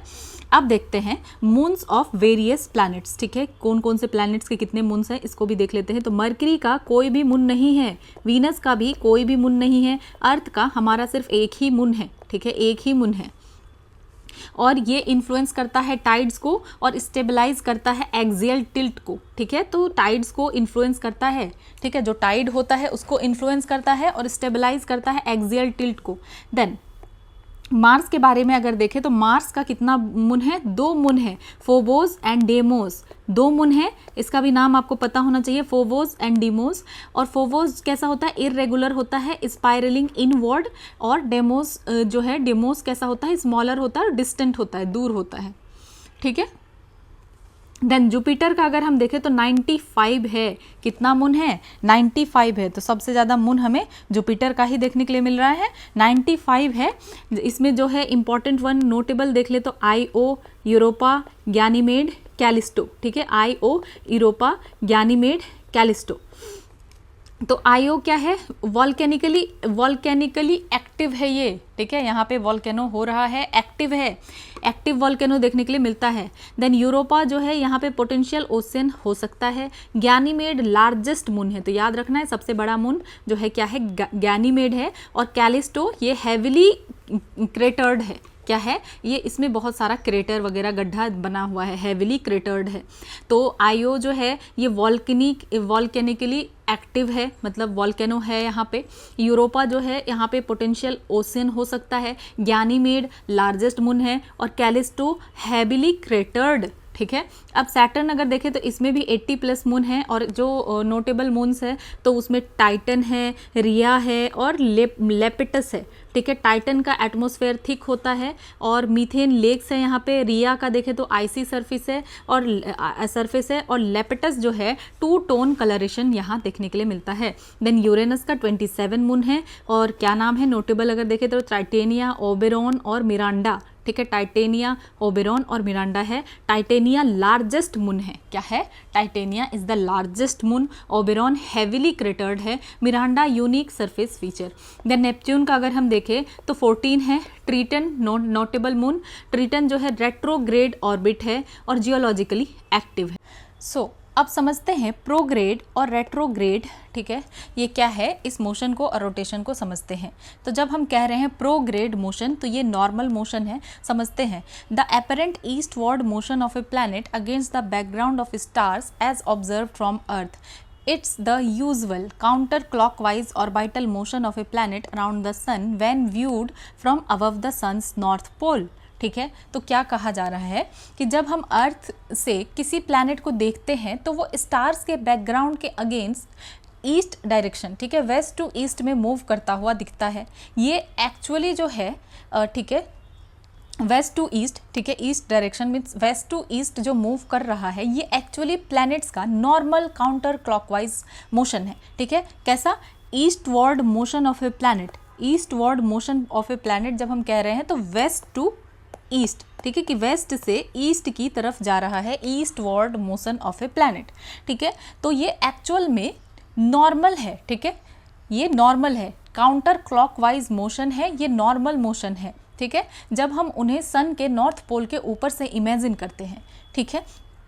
उसके बाद when a planet normally moves from west to east in the sky and appears to go forward among stars, that is called prograde motion, ठीक है, जब कोई प्लैनेट, ठीक है, तो स्काई में हमें क्या देखने के लिए मिलता है कि वेस्ट से ईस्ट की तरफ मूव करता है और स्टार्स के बीच से आगे बढ़ता हुआ दिखता है, तो इसी मूवमेंट को कहते हैं हम प्रोग्रेड मोशन। सिंपल सी बात है, आपको याद रखना है, प्रोग्रेड मोशन का मतलब है कि eastward motion of a planet, that is west से हम ईस्ट की तरफ जा रहे हैं। कहाँ जा रहे हैं? वेस्ट से ईस्ट की तरफ मूव कर रहे हैं, काउंटर क्लॉकवाइज मूव कर रहे हैं। इस काउंटर क्लॉकवाइज को याद रखना है और दैट इज नॉर्मल, ठीक है, ये नॉर्मल है। Then planets orbit the sun in nearly same plane and direction due to conservation of angular momentum from rotating disk of gas and dust that formed the solar system। तो समझते हैं planets जो है almost same plane और same direction में सन के around जो है घूमते रहते हैं, ठीक है। प्लैनेट क्या करते हैं? ऑलमोस्ट सेम प्लेन में और सेम डायरेक्शन में सन के अराउंड घूमते रहते हैं, क्योंकि ये सब जो है एक रोटेटिंग गैस और डस्ट का डिस्क से बने हुए हैं। क्योंकि ये सब सारे किस चीज़ से बने हुए हैं? एक रोटेटिंग गैस और डस्ट से ही तो बने हुए हैं, ठीक है। हमने जब स्टार फॉर्मेशन पढ़ा था तो क्या पढ़ा था कि एक रोटेटिंग जो है गैस और डस्ट था, ठीक है, रोटेटिंग गैस और डस्ट के डिस्क से ही बने हुए हैं। इसीलिए सारे के सारे प्लैनेट्स ऑलमोस्ट सेम प्लेन में, सेम डायरेक्शन में सन के अराउंड घूमते रहते हैं। यही चीज़ आपको याद रखना है, ठीक है। तो हमने अब तक क्या समझा कि वेस्ट से ईस्ट की तरफ जो है जितने भी प्लैनेट्स हैं सन के चारों ओर घूम रहे हैं, ठीक है, चक्कर लगा रहे हैं अपने ऑर्बिट में, और इसको क्या कह रहे हैं? East motion of a planet या counter clockwise west to east. ये बात आपको याद रखना है। देन अब देखते हैं कि आखिर प्लैनेट ऐसे मूव क्यों कर रहे हैं। Long ago, the solar system formed from a spinning cloud of gas and dust. When something spins, it keeps spinning in the same direction. That is called conservation of angular momentum. तो अब इसको समझते हैं कि बहुत पहले क्या हुआ कि सोलर सिस्टम जो है एक घूमते हुए गैस और डस्ट के क्लाउड से ही बना, ठीक है। एक नेब्यूला था जो कि घूम रहा था, ठीक है, घूमते हुए गैस और डस्ट के क्लाउड से ही बना है। तो जब कोई चीज़ घूमना स्टार्ट करती है, मूवमेंट में रहती है, घूमती है, तो वो सेम डायरेक्शन में ही घूमती रहती है। जैसे ये ऐसे स्टार्ट हुआ तो ये ऐसे ही घूमती रहेगी, ठीक है। सो सन फॉर्म्ड एट द सेंटर, तो सन जो है सेंटर पे बना, और प्लैनेट्स जो है फॉर्म्ड फ्रॉम डिस्क, और प्लैनेट्स कैसे बना? डिस्क से बना, ठीक है, उसी क्लाउड से, उसी गैस और डस्ट से, तो डिस्क से बना, ठीक है। सन जो है सेंटर में रहा और ये सब उसके चारों तरफ डिस्क में बना, ठीक है। उसके बाद all started moving in the same direction and plane, और सबने क्या किया? तो ये स्टार्ट करना शुरू कर दिया उसी मूवमेंट, उसी डायरेक्शन में, ठीक है। तो हमने क्या देखा कि क्या हुआ बहुत पहले, सोलर सिस्टम जो है एक घूमते हुए गैस और डस्ट के क्लाउड से बना हुआ है, और जब कोई चीज़ जो है मूवमेंट करना स्टार्ट करे, घूमना स्टार्ट करे, स्पिनिंग स्टार्ट करे, तो वो सेम ही डायरेक्शन में घूमती रहती है, ठीक है। और उसी को हम क्या कह रहे हैं? कंजर्वेशन ऑफ एंगुलर मोमेंटम, ठीक है। ये हमने देखा कि सन सेंटर में बना और प्लैनेट्स उसके डिस्क से बना, ठीक है। इसीलिए सब प्लैनेट जो है सेम डायरेक्शन और सेम प्लेन में मूव करते हैं। तो ये हमने समझा कि आखिर सारे के सारे planet same direction, same plane में ही मूव क्यों कर रहे हैं। तो ये अब आप समझ चुके हैं। और ये नॉर्मल मोशन है, दैट इज प्रोग्रेड मोशन, ठीक है। कौन सा मोशन है? ये नॉर्मल मोशन है, प्रोग्रेड मोशन। अब देखते हैं नेक्स्ट। तो यहाँ कंफ्यूज नहीं होना है, आप जो है यहाँ देख लेंगे ईस्टवर्ड मोशन, तो आपको लगेगा ये ईस्ट से वेस्ट जा रहा है। नहीं, ईस्टवर्ड मोशन मतलब क्या है कि वेस्ट से ईस्ट की तरफ जा रहा है। तो याद रखना है वेस्ट, पहले west to east, okay. Then अब देखते हैं रेट्रोग्रेड मोशन। तो यहाँ क्या हो रहा है समझते हैं। The apparent westward motion of a planet against the backdrop of stars as seen from the earth. तो समझते हैं इस चीज़ को कि कभी कभी जो क्या होता है कि प्लैनेट स्टार्स के बैकग्राउंड के अगेंस्ट वेस्ट डायरेक्शन में, ठीक है, जैसे वो ईस्ट में घूम रहा था ना, ईस्ट की तरफ जा रहा था, ये वेस्ट की तरफ जा रहा है, मतलब ईस्ट से वेस्ट की तरफ मूव कर रहा है, ठीक है। हर कोई क्या कर रहा है? वेस्ट से ईस्ट की तरफ आ रहा है। और ये जो इसमें जो कुछ प्लैनेट होते हैं, ये क्या करता है? ईस्ट से वेस्ट की तरफ जा रहा है, ठीक है। क्या करेगा? ईस्ट से वेस्ट की तरफ जा रहा है, ठीक है।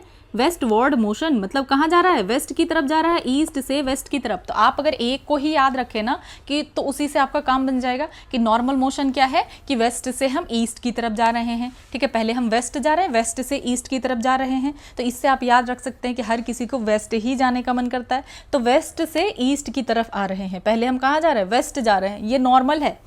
देन यहाँ पे क्या हो रहा है कि ईस्ट से वेस्ट की तरफ घूम रहे हैं, ठीक है। वेस्टवर्ड मोशन, ईस्ट से वेस्ट की तरफ। तो अब ऐसा क्यों हो रहा है, इसको हम क्या कह रहे हैं, इसका नाम है रेट्रोग्रेड मोशन, कि ये प्लैनेट्स जो है ये क्या कर रहे हैं, ये वेस्ट की डायरेक्शन में जा रहे हैं, ईस्ट से वेस्ट की डायरेक्शन में मूव करता हुआ दिख रहा है, और ये है रेट्रोग्रेड मोशन। तो retrograde motion is an optical illusion caused by relative positions and motions of earth and the other planet when earth overtakes slower moving outer planet like Mars, that planet appears to move backward temporarily in the sky. तो अब इसको समझते हैं कि ये actual में क्या है, एक ऑप्टिकल इल्यूजन है, ठीक है। ये अर्थ और दूसरे प्लैनेट के रिलेटिव पोजीशन और मोशन की वजह से होता है, ठीक है। तो ऐसा जब हमें लगता है कि रेट्रोग्रेड मूव कर रहा है तो ये जो है ऑप्टिकल इल्यूजन भी होता है, ये अर्थ और दूसरे प्लैनेट की रिलेटिव पोजीशन और मोशन की वजह से भी होता है, ठीक है। तो अब समझते हैं कि ऐसा क्यों होता है। तो earth and other planets are both moving around the sun.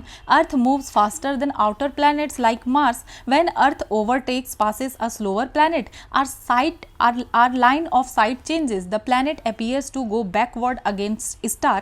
The planet does not actually reverse its orbit. तो होता क्या है, अब इसको समझते हैं।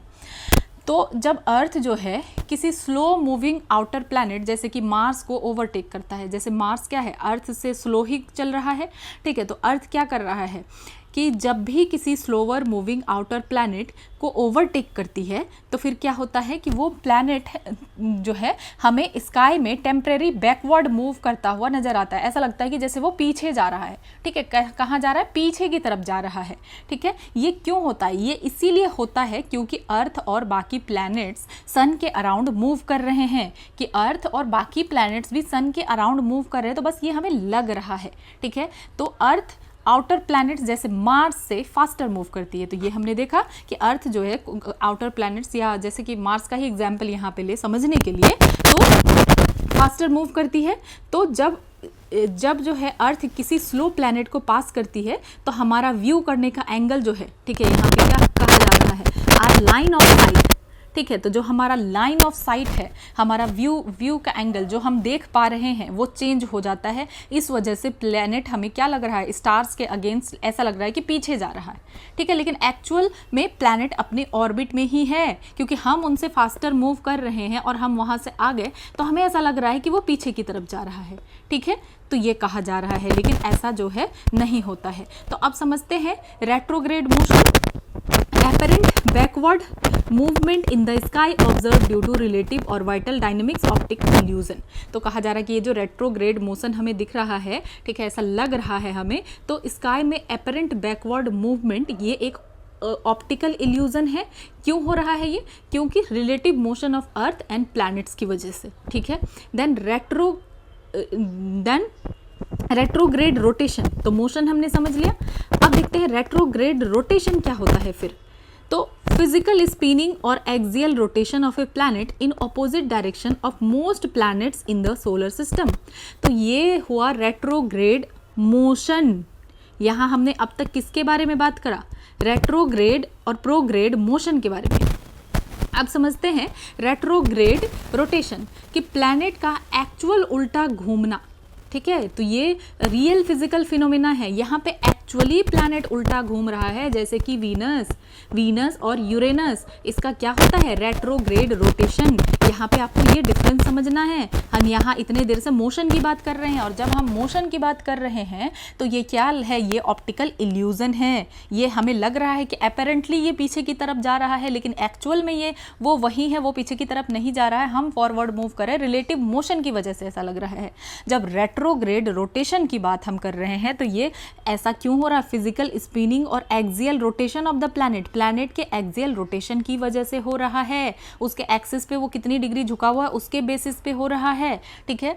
तो ये एक्चुअल में हो रहा है, ये रियल फिजिकल फिनोमेना है वीनस, जो कि हमने पहले ही पढ़ा है कि वीनस और यूरेनस जो है ये कैसा चलेगा, बाकी प्लैनेट से उल्टा चलेगा, बाकी जा रहा है वेस्ट टू ईस्ट की तरफ, ठीक है, वेस्ट टू ईस्ट, और ये ईस्ट से वेस्ट की तरफ जाएंगे, ठीक है। आपको नॉर्मल वाला याद रखना है कि वेस्ट से पहले वेस्ट देन ईस्ट, वेस्ट से ईस्ट की तरफ, तो इसको कहा जाता है ईस्टवर्ड, और जब ईस्ट से वेस्ट की तरफ जाते हैं तो इस वाले मोशन को कहा जाता है वेस्टवर्ड मोशन, ठीक है। क्योंकि कभी कभार ना हम ऐसी चीज़ों में बहुत कंफ्यूज होते हैं कि ईस्ट है वेस्ट है, तो लेकिन मैंने काफ़ी कोशिश की है कि ये कॉन्सेप्ट आपको समझ में आए, तो आपको पता चल गया कि मोशन जो है ऑप्टिकल इल्यूजन और रोटेशन एक्चुअल में हो रहा है। तो अब समझते हैं रेट्रोग्रेड रोटेशन वीनस और यूरेनस का। तो वीनस जो है रेट्रोग्रेड रोटेशन, वीनस जो है रोटेट करता है बैकवर्ड, ठीक है, मतलब क्लॉकवाइज। हमने ये देखा कि नॉर्मल क्या है, नॉर्मल है एंटी क्लॉकवाइज, तो ये क्लॉकवाइज चलता है compared to its orbit around the sun with a very slow rotation period, और रोटेशन पीरियड भी काफ़ी ज़्यादा स्लो है, दैट इज़ 243 अर्थ डेज। तो सबसे ज़्यादा स्लो हमें वीनस का ही देखने के लिए मिलता है। रीज़न क्या है, जाइंट इम्पैक्ट हाइपोथेसिस की वजह से एक मैसिव कोलिजन जो है, collision early in the Venus history might have reversed it's spin direction, कि हो सकता है जैसे हमने देखा कि एक बार वो जैसे घूमना शुरू करेगी वैसे ही घूमता रहेगा, ठीक है। यहाँ पे अभी हमने बात करी, give me a moment, yes, conservation of angular momentum, कि जिधर ही वो सेम डायरेक्शन में स्पिन करता रहेगा, लेकिन हो सकता है कि वीनस से कुछ टकराया हो, ठीक है, हो सकता है कि जाइंट इम्पैक्ट हाइपोथेसिस हुआ हो वीनस की हिस्ट्री में और इसकी वजह से जो है इसका डायरेक्शन उल्टा हो गया हो, या एटमॉस्फेरिक इफेक्ट भी हो सकता है क्योंकि वीनस का थिक एटमॉस्फेयर है, तो हो सकता है might have interacted with its surface through tidal friction, ठीक है, contributing to reversal over millions of year. हो सकता है धीरे धीरे जो है ये रिवर्स हो गया हो मिलियंस ऑफ ईयर में उसके एटमॉस्फेरिक इफेक्ट की वजह से, ठीक है। अब देखते हैं यूरेनस का axial tilt and retrograde like rotation. तो यूरेनस का जो है एक्सट्रीम एक्सियल टिल्ट है, इसका एक्सियल टिल्ट ही बहुत ज़्यादा है, और ये Uranus is tilted almost sideways, तो बहुत ज़्यादा टिल्टेड है, साइडवेज ये पूरा टिल्टेड है, causing it to roll along its orbit. तो इसकी वजह से जो है रेट्रोग्रेड लाइक रोटेशन देखने के लिए मिलता है relative to the sun, though spin is prograde in its own frame, इसके अपने फ्रेम में लग रहा है कि ये प्रोग्रेड है, लेकिन ये रेट्रोग्रेड रोटेशन कर रहा है, इसके एक्सट्रीम एक्सियल टिल्ट, तो इसका जो है एक्सियल टिल्ट लगभग 98 डिग्री है, इसके एक्सियल टिल्ट की वजह से ये जो है उल्टा इस तरीके से घूमता है।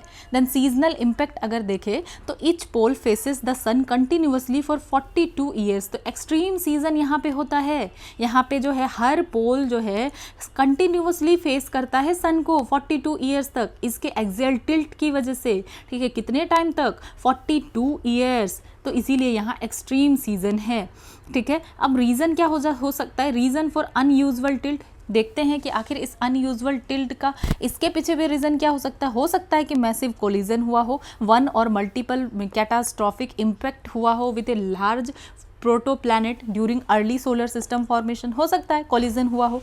दूसरा कहा जा रहा है ग्रेविटेशनल इंट्रैक्शन, ठीक है, कि स्ट्रॉन्ग इंट्रैक्शन हुआ हो मैसिव बॉडीज़ के साथ और resonance in early solar nebula phase, तो हो सकता है ग्रेविटेशनल इंट्रैक्शन की वजह से हुआ हो।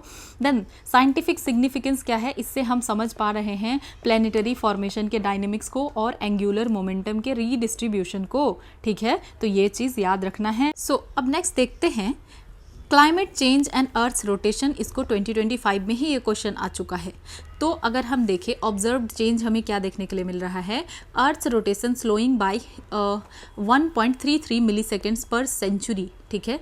तो अब समझते हैं इस चीज़ को क्या कह रहे हैं कि अर्थ की रोटेशन जो है स्लो हो रही है, लगभग कितना 1.33 मिलीसेकेंड्स पर सेंचुरी स्लो डाउन हो रहा है, ठीक है। तो अब देखते हैं spin axis shift of nearly 4 metre since 1980, polar wander of about 10 to 20 centimetre per year, gradual movement of earth's rotational axis relative to planet's surface, ठीक है। इसका क्या मतलब है, it means geographic north and south pole shift their position over time. तो समझते हैं, तो हमने क्या देखा कि अर्थ का रोटेशन जो है ये क्या हो रहा है, स्लो हो रहा है, कितना, बाय 1.33 मिलीसेकेंड्स पर सेंचुरी, ठीक है, पर सेंचुरी। देन अगर हम देखें अर्थ का एक्सिस भी शिफ्ट हो रहा है, ठीक है। 1980 के बाद से लगभग 4 मीटर का शिफ्ट देखने के लिए मिला है। और एक और फेनोमेना हमें देखने के लिए मिल रहा है, दैट इज पोलर वॉन्डर, ठीक है, कि पोल जो है हर साल 10 से 20 सेंटीमीटर शिफ्ट हो रहा है। कितना? 10 से 20 सेंटीमीटर पोल भी शिफ्ट हो रहा है। सिंपल मीनिंग अगर इसका हम देखें तो क्या है कि geographic north pole and south pole fixed नहीं है, ठीक है। मतलब यहाँ पे क्या है कि जो geographic north and south pole है ये भी शिफ्ट करता रहता है अपना position over time. Geographic north and south pole, ठीक है, वो धीरे धीरे अपनी पोजीशन को चेंज करते रहते हैं। तो अब इसके पीछे कोर मैकेनिज्म क्या है इसको समझते हैं। तो climate driven mass redistribution alters earth's movement of inertia. Climate change की वजह से अर्थ पर जो मास का रीडिस्ट्रीब्यूशन है, ठीक है, तो जो मास का डिस्ट्रीब्यूशन है वो फिर से क्या हो रहा है, चेंज हो रहा है, रीडिस्ट्रीब्यूशन हो रहा है, ठीक है। मतलब जैसे कि आइस पिघल रही है तो उससे क्या हो रहा है कि वाटर जो है इधर उधर शिफ्ट हो रहा है, ठीक है। तो melting polar ice, glacier retreat, ground water depletion, तो इसकी वजह से क्या हो रहा है, शिफ्ट मास इक्वेटर वार्ड, स्लोइंग रोटेशन।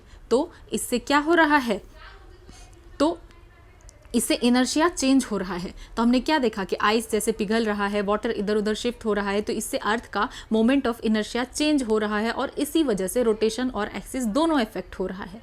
तो फिर यहाँ पे हम देख भी पा रहे हैं कि कैसे जो है हो रहा है, ठीक है। यहाँ हम देख रहे हैं कि अगर पोलर आइस, ग्लेशियर रिट्रीट है, ग्राउंड वाटर डिप्लीट हो रहा है और मास जो है पोल से कहाँ, इक्वेटर की तरफ अगर शिफ्ट हो रहा है, जैसे इधर पोल है इधर पोल है, और पोल से अगर मास इक्वेटर की तरफ शिफ्ट हो रहा है तो इससे रोटेशन स्लो हो रहा है, ठीक है। अब कैसे हो रहा है इसको भी देख लेते हैं कि जैसे पोलर आइस मेल्ट हो रहा है, कहाँ पे, ग्रीनलैंड और अंटार्कटिका में, और फिर ग्राउंड वाटर का भी एक्सट्रैक्शन काफ़ी ज़्यादा हो रहा है पंजाब, हरियाणा, इंडिया में, ठीक है। तो ग्राउंड वाटर एक्सट्रैक्शन भी हो रहा है। तो इसकी वजह से क्या हो रहा है कि जो मास पोल की तरफ था, पोल से इक्वेटर की तरफ शिफ्ट होता है, ठीक है। इससे अर्थ की रोटेशन थोड़ी सी स्लो हो जाती है, ठीक है। देन अब देखते हैं चांडलर ओबल। तो ये चांडलर ओबल क्या है इसको समझते हैं। तो natural oscillation of earth's axis now amplified by climate induced mass changes. तो ये अर्थ का नेचुरल ओबल है। ओबल का मतलब एक तरीके से हिलना। तो अर्थ जो है नेचुरली का, अर्थ का तो कुछ मूवमेंट है, अर्थ कुछ हिल रहा है, ठीक है, लेकिन ये नेचुरली कुछ पोजीशन चेंज होगा ही होगा, ये दैट इज़ नेचुरल। लेकिन ये क्लाइमेट चेंज की वजह से और ज़्यादा ओबल बढ़ गया। ये जो ओबल है, ये हिलना जो है, ये ज़्यादा और नोटिसेबल हो गया, ठीक है, ये कहा जा रहा है। तो इसका ब्रॉडर सिग्निफिकेंस अगर हम देखें तो ये क्या दिखाता है, ये दिखाता है कि ह्यूमन एक्टिविटीज़ क्लाइमेट चेंज का इफेक्ट कितना ज़्यादा है। सिर्फ इन्वायरमेंट तक ही लिमिट नहीं है, बल्कि प्लानिटरी लेवल को भी इतना ज़्यादा इम्पैक्ट कर रहा है, ठीक है। Planetary scale, geographical, geophysical process को भी इतना ज़्यादा इम्पैक्ट कर रहा है, ठीक है। तो यहाँ तक हमने समझा। अब देखते हैं अर्थ, ठीक है, Goldilock zone, latitude and longitude. तो इनसे रिलेटेड कुछ चीज़ें समझ लेते हैं, अर्थ के बारे में कुछ बेसिक फैक्ट देख लेते हैं, ठीक है। तो पोजीशन एंड साइज अगर देखें तो earth is 5th largest planet in the solar system. तो कितने नंबर पे है अर्थ? 5th लार्जेस्ट प्लैनेट है। देन ब्लू प्लैनेट कहा जाता है, क्यों? क्योंकि हमारे पास लगभग 71% मतलब 2/3 ऑफ अर्थ का सरफेस जो है वाटर से ही भरा हुआ है, वाटर से ही कवर है। तो हमारा अर्थ कैसा दिखता है? ब्लू अपीयरेंस जो है, ब्लू कलर का दिखता है स्पेस से, ठीक है। अब अगर अर्थ का शेप देखें तो ये जिवाइड शेप है, ऑब्लेट स्फेरॉइड शेप है, ये फ्लैट है पोल में। तो जैसे अगर देखें कुछ इस तरीके का अर्थ का शेप है, फ्लैट है थोड़ा सा पोल की तरफ, ठीक है। और बल्ज है इक्वेटर की तरफ, इस तरीके से निकला हुआ थोड़ा बल्ज है इक्वेटर की तरफ। ये हो क्यों रहा है? रोटेशन की वजह से ये सब होता है, ठीक है। किसकी वजह से? रोटेशन की वजह से। और अर्थ जो है डेंसेस्ट प्लैनेट है सोलर सिस्टम का। कितना क्या है? डेंसेस्ट प्लैनेट, मतलब काफ़ी डेंस प्लैनेट है। और डेंसिटी, एवरेज डेंसिटी कितना है? 5.51 ग्राम क्यूबिक सेंटीमीटर, ठीक है। कितना? 5.51 gram cubic centimetre per cubic centimetre. Then rotation speed अगर देखें तो मैक्सिमम इक्वेटर पे है। रोटेशन का अगर स्पीड देखें तो सबसे ज़्यादा रोटेट कहाँ हो रहा है, तो मैक्सिमम इक्वेटर पे है। हमें बल्ज भी देखने के लिए मिलता है ये इक्वेटर पे, तो रोटेशन स्पीड मैक्सिमम इक्वेटर पे है। और डिक्रीज टुवर्ड पोल, तो रोटेशन स्पीड जो है जैसे हम पोल की तरफ जाते हैं ये थोड़ा सा क्या होता है, डिक्रीज होता है, ठीक है, डिक्रीज होता है और पोल पे जाकर बिल्कुल ज़ीरो हो जाता है। जैसे पोल की तरफ जाते हैं तो रोटेशन का स्पीड जो है डिक्रीज होता है और बिकमिंग ज़ीरो एट द पोल। तो ये बात आपको याद रखना है कि रोटेशन स्पीड सबसे ज़्यादा इक्वेटर पे होता है और जैसे पोल की तरफ जाते हैं इक्वेटर पे बल्ज, याद रखना है बल्ज, इक्वेटर कैसा होता है, बल्ज होता है इक्वेटर पे। इक्वेटर पे रोटेशन स्पीड सबसे ज़्यादा होता है और जैसे जैसे हम इधर की तरफ जाने लगते हैं पोल की तरफ ये ज़ीरो हो जाता है पोल पे रोटेशन स्पीड, ठीक है। देन अब देखते हैं एक्सिस टिल्ट। तो अर्थ अपने एक्सिस पे कितना टिल्टेड है, 66.5 degree to its orbital plane. ये अपने ऑर्बिटल प्लेन में 66.5 डिग्री टिल्टेड है, ठीक है, और 23.5 डिग्री फ्रॉम वर्टिकल, ठीक है, प्लेन की अपने ऑर्बिटल प्लेन पे ये 66.5 डिग्री झुकी हुई है और 23 डिग्री एंड हाफ जो है वर्टिकल प्लेन पे, ठीक है। और इसी की वजह से हमें सीजन देखने के लिए मिलता है क्योंकि ये टिल्ट है, इसका एक्सिस टिल्टेड है, ठीक है। अब देखते हैं पोल स्टार के बारे में, पोलरिस के बारे में, ठीक है, ये भी पूछा जा चुका है 2012 में। तो पोल स्टार क्या है, is a star nearly aligned with the earth rotational axis. तो ये अर्थ के रोटेशनल एक्सिस के साथ अलाइंड होता है। तो फॉर अर्थ अगर देखें तो पोलरिस हमेशा ही नॉर्थ डायरेक्शन इंडिकेट करता है, तो इसका नेविगेशन में भी यूज़ था। तो पोलरिस क्योंकि ये ऑलमोस्ट फिक्स्ड रहता है स्काई में, तो ये ट्रैवलर्स को हेल्प करता था डायरेक्शन को खोजने में। तो पोलरिस जो है इंडिकेट करता है नॉर्थ डायरेक्शन और पोल स्टार जो है नियरली अलाइंड रहता है अर्थ के रोटेशनल एक्सिस के साथ, तो इसका पोजीशन क्या है, फिक्स है। तो तो ये क्वेश्चन, यही क्वेश्चन पूछा गया था, if a person in a desert, कि अगर कोई पर्सन डेजर्ट में है और needs to walk 5 kilometre east, अगर उसको 5 किलोमीटर ईस्ट की तरफ जाना है, to reach their village and can locate the pole star, ठीक है, तो they should walk in direction keeping the pole star to their left. तो यही सब कुछ ऑप्शन बना था कि पोल स्टार को अपने लेफ्ट पे रखेंगे, राइट पे रखेंगे, ठीक है, as this will align them with eastward direction, ठीक है। तो पोल स्टार उनके कहाँ पे रहेगा, लेफ्ट में रहेगा, क्योंकि आप क्या देख पा रहे हैं कि अगर वो पर्सन जो है किधर जा रहा है, डेजर्ट में वॉक कर रहा है, किधर, walk 5 kilometre east to reach their village, तो पोल स्टार कहाँ रहेगा, यही पूछा गया था, ठीक है। तो इस टाइप से भी पहले क्वेश्चन जो है पूछा जाता था। अब देखते हैं गोल्डीलॉक जोन, ठीक है, कि गोल्डीलॉक जोन क्या होता है तो समझते हैं। ये हैबिटेबल जोन है। तो Goldilock zone is the region around a star, किसी भी स्टार के अराउंड ऐसा रीजन जहाँ पे condition just right for liquid water to exist on a planet surface, कि ये कंडीशन कैसा हो, इतना सही हो कि वहाँ पे लिक्विड वाटर जो है एग्जिस्ट कर सके उस प्लैनेट के सरफेस पे, ठीक है, क्योंकि लिक्विड वाटर बहुत ही ज़रूरी है, बहुत ही ज़्यादा एसेंशियल है लाइफ के लिए। तो ऐसे जोन को हम क्या कहेंगे, गोल्डीलॉक जोन कहेंगे। तो ये क्या है, region around the I star जहाँ पे कंडीशन इतना सही है कि लिक्विड वाटर वहाँ एग्जिस्ट कर सकता है, ठीक है। टेम्परेचर रेंज अगर देखें तो too close to the star, ठीक है, तो अगर बहुत ज़्यादा कोई भी स्टार के पास रहेंगे, टेम्परेचर टू हाई तो वाटर एवोपरेट हो जाएगा, और अगर बहुत ज़्यादा दूर रहेंगे स्टार से तो टेम्परेचर टू लो तो क्या होगा, वाटर फ्रीज करेगा, ठीक है। तो गोल्डीलॉक जोन क्या करता है, मेंटेन करता है मॉडरेट टेम्परेचर और allowing water to remain liquid. तो ये एक ऐसा जोन है जहाँ पे वाटर लिक्विड रह सकता है। तो अगर आप सन से अर्थ का पोजीशन देखें तो अगर सन के पास वाले जो प्लैनेट है तो यहाँ पे तो टेम्परेचर बहुत ज़्यादा हाई है, वाटर एवोपरेट हो जाएगा, ठीक है। देन अर्थ की बारी आते आते क्या होता है कि नॉर्मल हो जाता है। देन इसके बाद भी हमें क्या देखने के लिए मिलता है कि टेम्परेचर इतना ज़्यादा सन से इतनी ज़्यादा दूर है कि वाटर फ्रीज हो जाता है। तो सिंपली आपको ये समझना है कि गोल्डीलॉक जोन ऐसा जोन है जहाँ पे कि कंडीशन जस्ट राइट है कि लिक्विड वाटर वहाँ पे एग्जिस्ट कर सकता है। देन इन्फ्लुएंसिंग फैक्टर अगर देखें तो साइज ऑफ द स्टार, ठीक है, तो बिगर स्टार है वाइडर जोन्स, तो जितना बड़ा स्टार होगा उसका वाइडर जोन होगा, ठीक है। ब्राइटनेस, ल्यूमिनिसिटी, तो hotter star shift the zone further outward, तो जो हॉटर स्टार है वो शिफ्ट कर देता है जोन को और दूर की तरफ, और जो कूलर स्टार है हैव हैबिटेबल जोन्स क्लोजर इन, ठीक है। तो जो कूलर स्टार्स है उनके पास हैबिटेबल जोन्स जो है थोड़ा सा ज़्यादा नज़दीक में होता है। तो अर्थ का अगर रेफरेंस ले हम तो Earth lies within the sun's Goldilocks zone, तो अर्थ जो है सन के गोल्डीलॉक जोन में है, तो इसकी वजह से फेवरेबल, क्योंकि हमें एवरेज टेम्परेचर मिलता है कि हमारा जो है क्या हो पा रहा है कि लिक्विड वाटर जो है रह पा रहा है और लाइफ मिल पा रहा है, ठीक है। तो ये हमने देखा। देन अब नेक्स्ट देख लेते हैं कि एक्सोप्लैनेट क्या है। एक्स्ट्रा सोलर प्लैनेट, तो हमने देख लिया एक्सोप्लैनेट को कि a planet orbiting a star outside our solar system, अगर हमारे सोलर सिस्टम के बाहर है कोई प्लैनेट, स्टार को, किसी भी स्टार को ऑर्बिट कर रहा है उसके चारों तरफ, तो उसको एक्सोप्लैनेट कहेंगे। जैसे इसका एग्जाम्पल प्रॉक्सिमा सेंचुरी बी, तो ये क्लोजेस्ट नोन एक्सोप्लैनेट है अर्थ के, ठीक है। और ये भी लाई करता है habitable zone of Proxima Centauri, तो ये प्रॉक्सिमा सेंचुरी के हैबिटेबल जोन में लाई करता है, ठीक है। देन एक्सोप्लैनेट में ट्रैपिस्ट 1 सिस्टम है, तो 7 अर्थ साइज प्लैनेट, 3 लाई इन हैबिटेबल जोन, और 3 इसमें हैबिटेबल जोन में लाई करता है। देन केपलर 186f, तो ये फर्स्ट अर्थ साइज्ड एक्सोप्लैनेट है जिसको डिस्कवर किया गया है हैबिटेबल जोन में। तो हैबिटेबल जोन का कहने का मतलब यही कि कंडीशन जस्ट राइट हो कि यहाँ पे लिक्विड वाटर एग्जिस्ट करे। तो प्रॉक्सिमा सेंचुरी बी जो है ये क्लोजेस्ट नोन एक्सोप्लैनेट है अर्थ का, और ये भी हैबिटेबल जोन में रहता है, ठीक है। It lies in the habitable zone of Proxima Centauri, ठीक है। प्रॉक्सिमा सेंचुरी के हैबिटेबल जोन में रहता है, के पास लाई करता है, ठीक है, यही कहा जा रहा है।